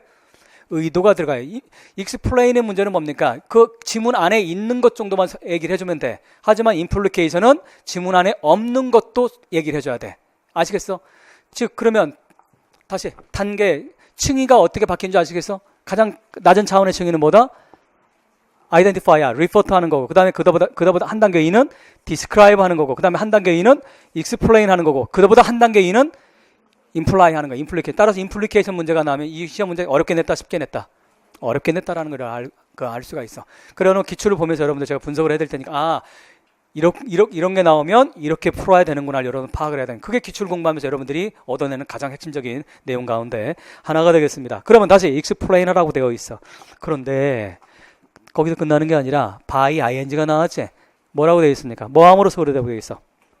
시뮬레이션의 하나의 example을 뭐라고 되어 있어요? 포함하라고. 자, 그럼 당연히 뭐 해야 되는 거야? 이건 뭐 해야 돼? example을 당연히 답에 포함해야 되는 거지. 그럼 뭡니까? 글쓰기가 약간 더 까탈스러워질 수가 있는 거지. 이런 경우는. 자, 그 다음에 뭡니까? 어디에 있는 거? 패시지에 있는 거니까. 패시지에 있는 거. 자, 그럼 패시지에 있는 거 그대로 갖다 쓰면 돼. 라고 생각했는데 다음에 또한 리미테이션, 한정을 주고 있지. 제한을 주고 있어요. 뭐라고 돼 있어요? 몇 단어 이상 쓰지 말라고 돼 있어. 5단어 이상 쓰면 안 됩니다. 4단어 이상이니까 5단어부터 쓰면 안 된다는 얘기야. 아시겠어? 잠깐, 무슨 얘기 알겠어? Do not copy more than이라는 얘기는 do not copy more than 6 하면 몇 단어 이상만 안 쓰면 되는 거야. 7단어 이상만 안 쓰면 되는 거야. 6면 6단어까지는 그대로 갖다 써도 상관없습니다. 그런데 제가 노파심으로 어떻게 하라고 했어? 가능하면 어떻게 하지 마라. 5단어라고 5라고 돼 있으면 5단어 이상은 가능하면 쓰지 말아라고 했지. 원래 6단어 이상만 안 쓰면 되지만, 아시겠어? 혹시나 몰라서 얘기하는 거. 혹시나 채점자가 착각할까 봐. 근데 자, 원칙은 그렇습니다. 이해되셨어요? 원칙은. 따라서 뭡니까? 몇 단어 이상 쓰지 않으면 되는 거예요. 5단어 이상 그대로 갖다 쓰지 않으면 되는 거야. 4단어까지는 오케이란 얘기야. 4단어까지는 있는 거 그대로 갖다 써도 됩니다. 근데 가능하면 4단어 쓰지 말고 몇 단어까지만 해라? 3단어까지만 그대로 갖다 쓰란 얘기지. 이런 방법은 그거죠. 패러프레이즈 할 필요 없어요. 여러분들, 우리 임용 시험에서 패러프레이즈 하면 좋지만, 우리 임용이 그렇게 고차원적인 시험이 아니에요. 그대로 컨스키립 연속된 단어 쓰지 5단어 쓰지 말라고 하면 시험 안에 있는 뭡니까? 5단어만 그대로만 안 쓰면 돼. 그 안에 어떻게 하면 되는 거야? 그러면 능동태를 수동태로 바꾼다던가, 동의어를 쓴다던가, 반의어를 쓴다던가, 이런 식으로 똑같이만 않으면 되는 거예요. 똑같이만 않으면. 가장 유용한 건 동의어 갖고 쓰는 게 가장 쉬운 방법이 되겠죠. 자, 그 다음 두 번째 문제가 지금 then complete라 뭐로 commentary 아래에 있는 걸 몇 단어로 그랬더라고 그래 있어요. 두 연속. 자, 이것도 조심하셔야 돼. 시험 문제에 two words 이렇게 나와 있는 거하고 two consecutive word는 어마어마한 차이가 있습니다. two words가 나오면 출제를 어렵게 냈다, 쉽게 냈다. 어렵게 냈다는 뜻이야. two consecutive word는 말 그대로 뭡니까? 연속된 두 단어를 패시지 지문 안에서 그대로 갖다 쓰는 거니까 훨씬 쉽지. 근데 two words라고 나와 있으면 한 단어는 어디에서? 한 단어는 지문 여기에서, 또 다른 단어는 한 지문 여기에서 찾아내도 상관없는 거야. 물론 자 two words 이렇게 나와 있어. 시험 문제에. 그러면 이건 뭡니까? 연속된 단어를 쓰면 안 되는 거지. two consecutive word가 나와 있으면 이건 반드시 연속된 두 단어를 써야 되는 거지. 근데 two words라고 나와 있으면 연속된 두 단어를 쓰면 안 되는 거지. 그래서 어떻게 해야 되는 거다? 이쪽에서 하나 있는 단어와 저쪽에서 하나 있는 단어를 갖다 써야 되는 거지. 맞습니까? 맞아? 이렇게 하는 사람도 있고 이렇게 하는 사람도 있고. 뭐요? 그러면 답이 어때요? 그러니까 제가 질문 던지는 이유 뭔지 알겠어? 우리 1, 2월에 그거 했었지요. 패러독스와 옥시모론 구별하는 뭐 그런 거 했었지. 리터러리 디바이스니 피겨 오브 스피치 차이 뭐 그런 거 했었지. 여러분, 개념을 정확하게 이해를 못하면 절대로 응용은 되지 않습니다. 개념. 근데 개념을 안다고 해서 응용되는 것도 아니지. 문제 풀 수 있는 것도 아니지. 그 중간 단계 매개체가 있다고 했지. 그 매개가 뭐라고 했어? 이그젠플이 내 머릿속에 있을 때만이, 개념 플러스 이그젠플이 내 머릿속에 완전히 있어야 답이 나오는 거예요. 응용이 되는 거예요. 그러니까 여러분들, 나 개념 알고 이론하는데 답을 못 쓰겠다? 당연하지. 뭐가 없기 때문에. 이그젠플과 내 머릿속에 이그젠플이 정확하게 유형화돼서 머릿속에 없기 때문에 그래. 그건 수학도 마찬가지고 모든 학문이 대다수가 그렇습니다. 근데 다시 two consecutive word라고 하는 건 이건 심플합니다. 왜? 연속된 두 단어만 갖다 쓰면 돼. 하지만 two words라고 나오면 이건 그렇게 단순하지 않습니다. 이건 뭐도 포함합니까? two words는 two consecutive word도 포함하는 거야. 하지만 이것만 있는 게 아니라 뭐도 있더라. 연속되지 않은, 즉 두 단어 가운데 한 단어는 첫 줄에 있고 두 번째 단어는 저 마지막 줄에 있는 것도 있기 때문에 난이도에 있어서는 뭡니까? 이거보다 월등히 어려운 문제가 되는 거야. 따라서 two words 이렇게 나와 있으면 출제자의 의도가 보이지? 쉽게 내겠다, 어렵게 내겠다. 어렵게 내겠다는 뜻이야. 어렵게 내겠다. 감이와 여러분들이 이런 걸 정확하게 배우셔야 나중에 여러분들 교사가 돼서 난이도 조절할 때 이런 형식을 가지고 난이도 조절할 수 있는 방법도 알아야 돼. 아시겠어요? 자, 나중에 여러분들 대학원에 가면, 특히 박사과정에 가면 첫 시간에, 첫 번째 들어간 원어원 시간에 그런 걸 배워. 학부생들한테 학부에 대한 강의라니까 문제를 어떻게 낼지 이런 트레이닝을 받아요. 그래서 난이도를 어떻게 조절을 할 것이며 뭐 그런 걸 배운다고. 나중에 여러분 교사가 돼서 대학원 가면, 교육대학원 같은 거 가면 배우면 아마도 배울 거라고 생각을 합니다. 다시 봅시다. 그러면 two consecutive word를 from the passage. 자, 따라서 이건 또 뭐가 없습니까? if 뭐가 없어? necessary가 없잖아. 그건 뭡니까? 상대적으로 괜찮겠다. 이건 뭡니까? to consecutive에다가 if necessary가 없다. 아하, 형식적인 측면에서는 이건 난이도를 가장 낮췄구나, 쉽게 냈구나라는 걸 우리가 판단할 수 있는 거지. 자, 먼저 박스로 가봅시다. 박스로 가보니까 뭐라고 되어 있어요? 프레디, 뭐라고 되어 있어요? 얘의 조합은 뭡니까? 당연히 실제 시험에서도 여러분들 뭐부터 읽어야 돼? 당연히 이거부터 읽는 거야. 항상 주어진 것부터, 문제부터 읽는 거니까. 연습할 때도 그렇게 하세요. 문제부터 읽는 게 유리합니다. 그런 다음에 뭡니까? 문제에서 나와 있는 코멘터리나 문제에 나와 있는 그런 대사나 이 단어가 나오면 위에 가서 뭡니까? 그대가 노트를 하는 거, 체크를 해놓는 거야. 그럼 훨씬 뭡니까? 빨리 해서 문제를 풀어낼 수가 있지. 프레디는 바로 얘의 조합은 뭐예요? college professor인데 얘는 experience 하고 있어요. something unusual. 자, 밑줄 그시기 바랍니다. 어떤 이상한 거. 이거 익스트라 오디너리한 이런 것을 하고 있는데, 경험했는데 뭐 할 때 그래? 그가 start mingle with라고 하는 건 뭡니까? 섞이는 거지. mingle with라고 하는 기본적인 단어잖아. 사람들과 섞여요. 바로 어떤 사람들이에요? outside, 바깥에 있는 사람인데 바로 뭐 바깥에 있는 거야?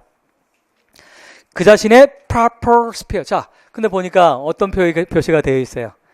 quotation 마크가 되어 있지. quotation 마크가 되어 있다는 얘기는 이건 뭡니까? 지문 안에 있겠구나라는 걸 판단할 수 있는 거지. 지문 안에 있겠구나. 그러면 당연히 지문 읽을 때 어떻게 해야 되는 거야? 이거 나오는지 안 나오는지 빨리 체크해야 되는 거지. 여기에 클루가 있을 수가 있기 때문에. 자기가 뭡니까? 적절한 프라프한 스페어, 영역 바깥에 있는 사람들과 섞이면서 어뉴저한 경험을 했다는 얘기를 하고 있어요. 그리고 그때까지 말해. 그렇게 하기까지, 즉 mingle with 하기 전까지는 프레디는 used to, 과거에 뭐하는 습관이지. 뭐 하곤 했었어요? 뭐 하곤 했었어?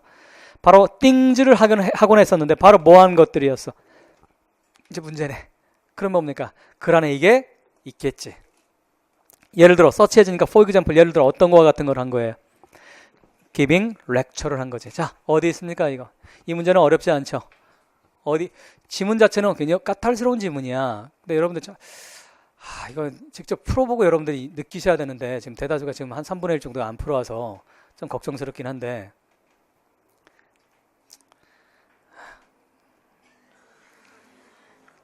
맨 마지막 패라그래프 보시기 바랍니다. 맨 마지막 패라그래프. 그거 같이 빨리 읽으시기 바랍니다. 같이 읽어볼까요? 자, 시작.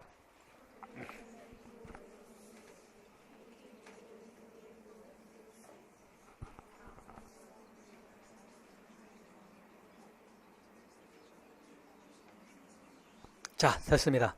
거기 바로 클루가 등장하고 있죠. 뭡니까?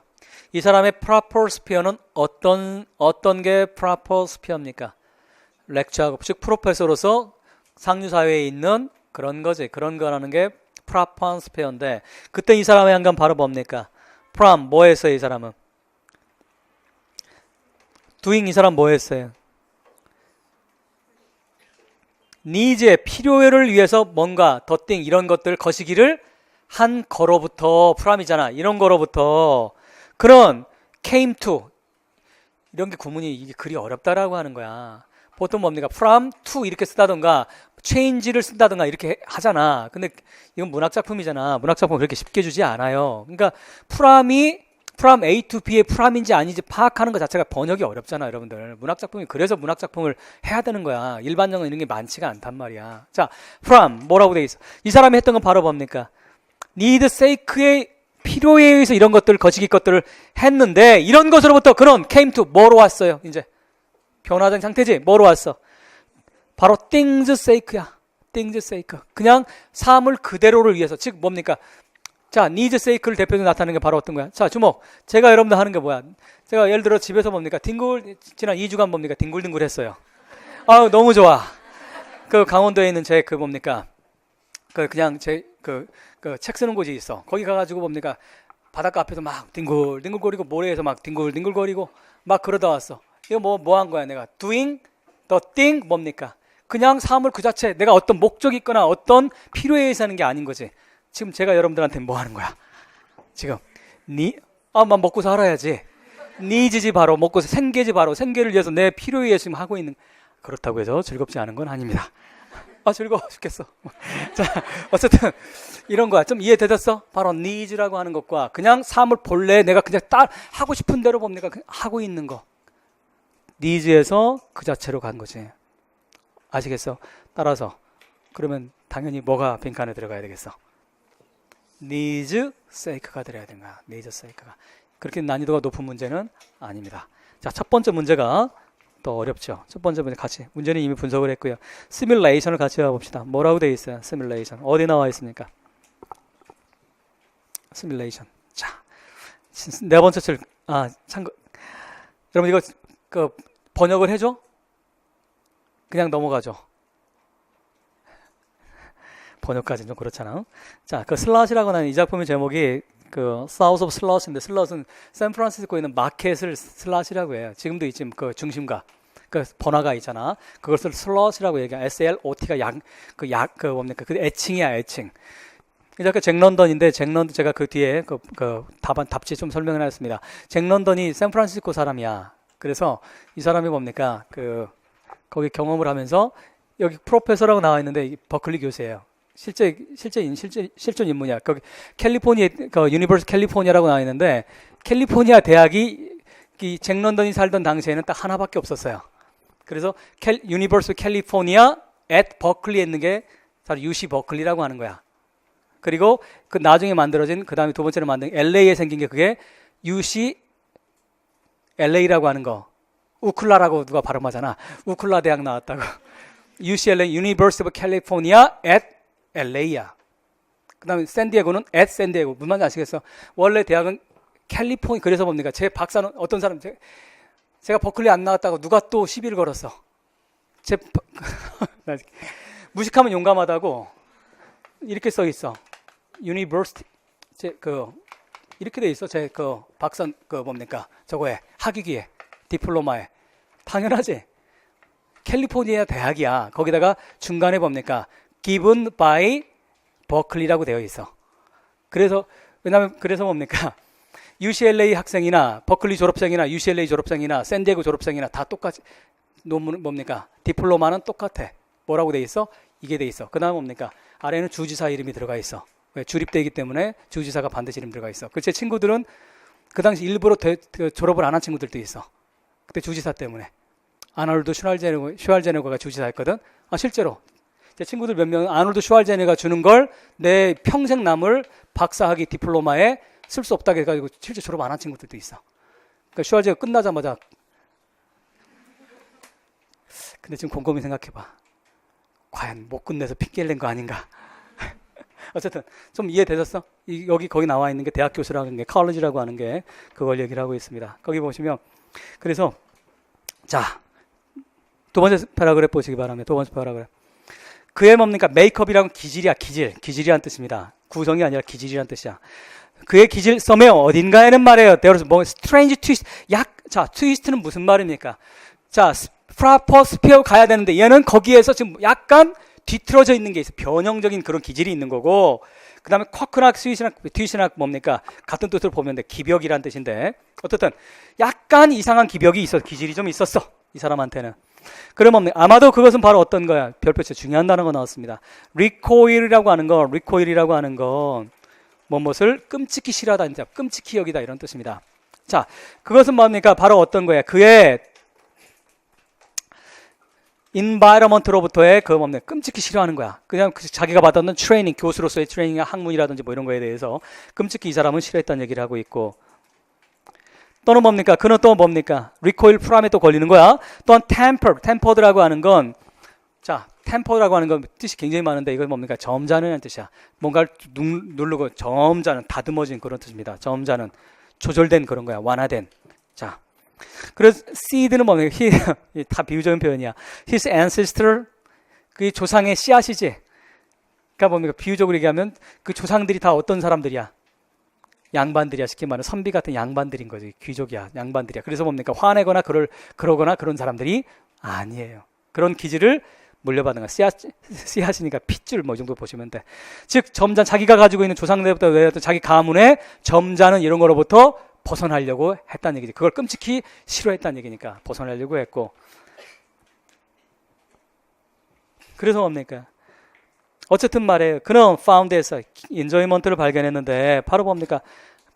바로 being down there, 거기 있음으로써 바로 누구의 down, 저 아래쪽 누구하고 같이 있는 거예요? working class world. 자, 형광펜 꺼놓으시기 바랍니다. 지금 이 작품의 바로 핵심적인 주제는 뭡니까? 클래스의 문제입니다. 클래스 계급의 문제를 다루고 있는데, 자, 이 사람은 어떤 계급이었어? 상류 계급이야. 어퍼 클래스입니다. 상류 계급. 대대로 가문도 좋고 자기 직업도 교수인 그런 상류 계급인데, 근데 뭡니까? 거기서는 뭐 하고 싶었어? 벗어나고 싶었어. 아유, 끔찍해. 너무 점잔 떨고 하는 것들 밥맛도 없고 막 그랬어. 근데 그러다가 뭡니까? 슬랏에 남쪽에 가가지고 워킹 클래스들 그 부둣가인데, 거기가 거기 어디냐면, 여러분 샌프란시스코 가면 바닷가 있지? 부두 있지, 부두. 그 유명한 금문교 쪽 가는 그 부두 있잖아. 그쪽이야. 그게 사우스 오브 슬랏에 굉장히 가까운 곳이야. 거기에 엠바카도로 있는 그쪽에. 거기 유명한 뭡니까? 초콜릿 공유장 지랄델리라고 하는 먹고 지랄한다라고 하는 그 유명한 세계 3대 초콜릿 있잖아. 그런 초콜릿 있어. 기랄델리라고 하는 거. 우리 우스갯소리를 그거 먹으면 지랄한다고, 지랄 발광하는 거기. 그 남쪽 거기 옛날에 부둣가가 있었기 때문에 누가 있겠어요? 바로 워커들이 있지. 부두 노동자들이라든지 뱃사공이라든지 선원들이 많이 있었습니다. 어쨌든 그 워킹 클래스 월드에 바로 뭡니까? 거기 갔을 때 그런 즐거움을 바로 발견을 했어. 바로 그 자신의 세계에서는 바로 뭡니까? 그 자신의 세계는 바로 어떤 세계야? 조상과 자기의 대학이라든지 이런 세계, 어퍼 클래스의 세계에서는 그는 콜드 스토리자, 즉 차가운 스토리지인가 보면 냉장고입니다. 냉장고와 같은 사람, 즉 어떤 사람이야? 굉장히 이성적이고 차가운 감정이 없는 그런 사람이야. 냉정한 사람이었는데, but down below, 바로 그 아래로 쭉 즉 down below는 바로 어떤 세계입니까? 워킹 클래스의 세계지. down below. 그는 바로 어떤 사람? 빅 티어 터트라고 하는 사람인데 이 사람 뭔지 몰라요. 하지만 설명이 되어 있지. 바로 어떤 사람이야? 술 마시고 담배 피고 슬랭하고 파이트하고, 무슨 말인지 아시겠어? 농담 따먹게 해가면서 뭡니까? 술집에 있는 워킹 클래스 막 술집 싸움질도 하고 남을 욕하기도 하고 막 해가면서 그렇게 살아가는 거예요. 이게 바로 뭡니까? 시뮬레이션이지. 문제 아시겠어? 시뮬레이션. 좀 더 봅시다. 그리고 거기서 뭡니까? 이 사람은 그렇게 하니까 뭡니까? 사람들한테 all around favorite, 즉 사람들이 뭡니까? 누구나 좋아하는 그런 사람이 됐다는 얘기야. 전방위적으로 all around니까 전방위적으로 favorite이 된 이런 사람이 됐어. 즉 명사가 됐어. 그 안에서 워킹 클래스들 안에서 술집에서. 그래서 뭡니까? Every like Bill. 모든 사람이 이 사람을 좋아했고요. 그리고 more than once. 노동자인 여성인 한 사람 이상이니까 more than one이니까 여러 사람이겠지. 여러 명과 뭘 했다는, 그와 make love to는 뭐 좀 줄여서 얘기하면 뭐 연애했다는 뜻인데 그런 뜻이 아니라 make love to라고 하는 건 have a intercourse지. 섹슈얼 릴레이션십을 가졌다는 얘기야. 여러 여자들과 릴레이션십을 또한 가졌다는 얘기를 하고 있어요. 근데 재밌는 건 뭡니까? 그가 주체가 아니라 누가 주체입니까? 워킹 클래스 걸들이, 무슨 말인지 아시겠어? 이 사람은 술집이나 바깥에 봐서 이 사람한테 워킹 클래스 걸들이 뭡니까? 여공들이 참 저 사람 멋진 것 같아 라고 이제 대시를 해서 make love to 했다는 얘기야. 자, 나름 거기서 뭡니까? 굉장히 인조이먼트를 이 사람이 즐긴 거예요. 즐거운 생활을 했어. 처음에 뭡니까? 그는 단순하게 뭐 했어요? 그 액터에서. 이 부분부터 정확하게 분석을 해야 답이 나오지? 액터는 뭐 하는 사람이 액터입니까? 시뮬레이션 하는 게 액터지. 시뮬레이션이 뭐 하는 겁니까? 흉내내는 게 시뮬레이션이잖아. 가장하고 흉내내는 거. 액터는 주목. 제가 액터야. 이병헌 얘기할까? 이병헌이 액터지. 이병헌이 뭐야? 마스터? 마스터가 내부자. 그런 영화 있는 거 알아? 거기 보면 이병헌이 뭡니까? 이거 하잖아. 몰디브 가서 모히또 가서 몰디브 할까? 뭐 이런 거 있잖아. 이병헌이 나오는 그거. 그 이병헌이야, 아니야? 액터지 그냥. 이병헌은 뭐 하는 거예요? 그 액터로서 그 사람이 어떤 사람을 가상으로 연기를 하는 거지. 즉, 이 사람이 바로 뭡니까? 이 주인공은 실제 이름 뭡니까? 첫 번째 줄에 맨 위에 프레드 드러먼이라고 하는 사람인데 누구의 연기를 하고 있는 거야 지금? 읽었잖아 우리. 빅 빌 토트의 연기를 하고 있는 거잖아. 이해되셨어? 바로 처음에는 이 사람 뭐 했어? 액터로서 그냥 이렇게 한 거야. 워킹 클래스처럼 행동을 하고 했어. 그런데 점점 as went on 시간이 점점 가면서 시뮬레이션이라고 하는 것이 바로 이 사람의 세컨드 네이처가 됐어. 제2의 천성. 바꿀 수 없는 거지. 바꿀 수 없듯이 제2의 천성이라고 하는 습관은 제2의 천성이라고 우리 얘기하잖아. 바로 처음에는 그냥 거짓말로 이렇게 가장으로 했는데 점점 자기 자신이 뭐가 됐다는 얘기야. 노동자 계급처럼 자기가 그런 식으로 변해 나갔다는 얘기를 하고 있는 거야. 이해되셨어? 그럼 뭡니까? 답을 어떻게 써야 됩니까? 이런 문제가 나오면. 자, 문제 뭐라고 돼 있어? 익스플레인 하라며. 설명하라며. 여러분들 독해가 됐어도 서술형이잖아. 답을 또 막상 쓰려고 하면 뭐를 어떻게 써야 되는지가 애매한 경우가 굉장히 많죠. 근데 이건 걱정 안 해도 돼. 이건 여러분들 이건 정말 문제를 많이 풀어봐야 돼요. 문제 풀면 감이 생깁니다. 그 문제를 근데 감은 그냥 생기는 게 아니라 문제를 철저하게 분석을 한 뒤에야 감이 생기는 거야. 그냥 무조건 많이 푸는 게 아니라 문제 분석을 우리 하잖아. 그런 뒤에 문제를 계속 풀면 여러분 눈이 생기게 됩니다. 이런 문제가 나오면 이렇게 답을 하는구나. 자, 밑줄 보시기 바라요. 어떻게 하면 돼? 시뮬레이션이 제2의 천성이 됐어. 이거의 의미를 설명하라고 되어 있지. 시뮬레이션을 그럼 당연히 뭡니까? 뭘 찾아야 되는 거야? 시뮬레이션 찾아야 되는 거지.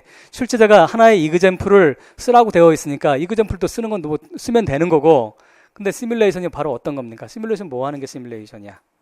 이 사람은 지금. 자, 시뮬레이션이 뭐야? 그리 쉽지 않다고 했잖아. 자, 가장하는 게, 가장이라고 한다는 뜻이 뭡니까? 시뮬레이션, 흉내내는 건 뭐야? 우리 시뮬레이션 한다는 표현 하자요. 뭐 하기 전에 시뮬레이션 그건 무슨 말? 실제 하는 거야? 가상으로 하는 거야? 가상으로 하는 거잖아. 시뮬레이션. 그래서 21세기를 무슨 시대라고 합니까? 리오따르나 푸코가 아니죠. 리오따르 같은 사람들은 그 20세기 말에 포스트 모던 시대를 시뮬라크라라고 하는, 혹시 들어봤어요? 시뮬라크라의 시대라고 해요. 가상의 시대라고 얘기합니다. VR이라고 요즘에 실현되고 있잖아. 그것이 이론이 나오면 나중에 실제화되는 거 있는데, 어쨌든 시뮬레이션이라고 하는 뭡니까? 가상이라고 하는 개념은 뭐가 있어야 가상이 있는 거야? 다시, 뭐가 있어야 가상이 있는 거야? 리얼리티가 있어야 되는 거잖아. 그러면 시뮬레이션이 제2의 천성이 됐다고 한다면 도대체 시뮬레이션이 있으면 당연히 뭘 기본적으로 어떤 게 실제인지를 먼저 얘기해야 되는 거지. 무슨 말인지 아시겠어? 실제가 어떤 겁니까? 이 사람의 삶은 뭐야? 어떤 삶이야? 워킹 클래스야? 어퍼 클래스야? 다시 강조한 이 글의 주제는 이걸 파악 못하면 답이 나올 수 없어. 이거는 뭘 다루는 겁니까 지금? 레이스 다루는 거야? 젠더 다루는 거야? 클래스를 다루는 거야? 클리어리 클래스를 제가 그렇게 얘기했잖아. 1사월에. 우리 문학의 가장 중요한 세 가지 주제 홀리 트리니티, 성삼위일체라고까지 제가 표현했잖아. 홀리 트리니티, 성삼위일체. 뭐라고 했어요? 레이스, 클래스, 젠더. 이 순서는 바뀌어도 상관없어. 그러면 이 세 가지 중에 여기 나와 있는 건 뭡니까? 클래스지. 클래스 중에 지금 어떤 클래스가 등장을 하고 있어요? 어퍼 클래스하고 워킹 클래스가 등장을 하고 있잖아. 따라서 어떤 개념, 가상이라고 하는 건 이 사람이 뭡니까? 그러니까 이 사람이 지금 삶을, 직업에 대한 얘기하고 있지 않잖아. 직업이 나와 있긴 하지만 거기서 클리어리 작가가 무슨 얘기하고 있어? 워킹 클래스들과 어울리는 삶을 얘기하고 있잖아. 그러면 워킹 클래스 어울려서 빅 토트처럼 행동하는 건 이게 시뮬레이션이지. 그러면 시뮬레이션이라고 하는 원래는 뭡니까? 뭐가 되는 거야?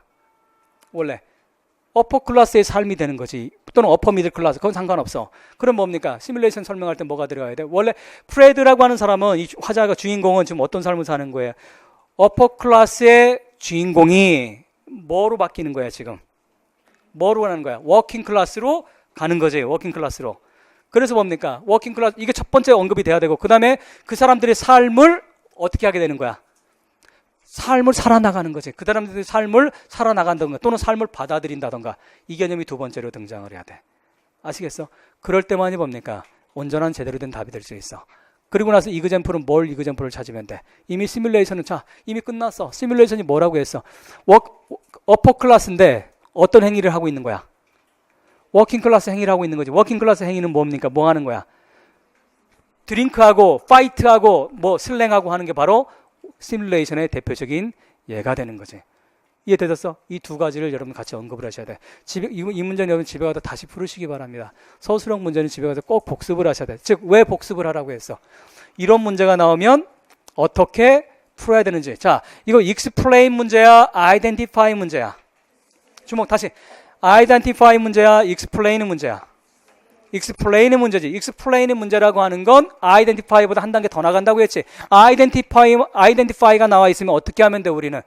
시뮬레이션만 찾아서 그대로 갖다 쓰면 돼. 근데 그게 아니라 이건 뭐라고 돼 있어? 설명하라고 돼 있기 때문에 설명은 항상 딱 거기 써놓으세요. 설명은 풍부하면 풍부할수록 좋다. 그렇게 써놓으세요. 썸머리도 마찬가지야.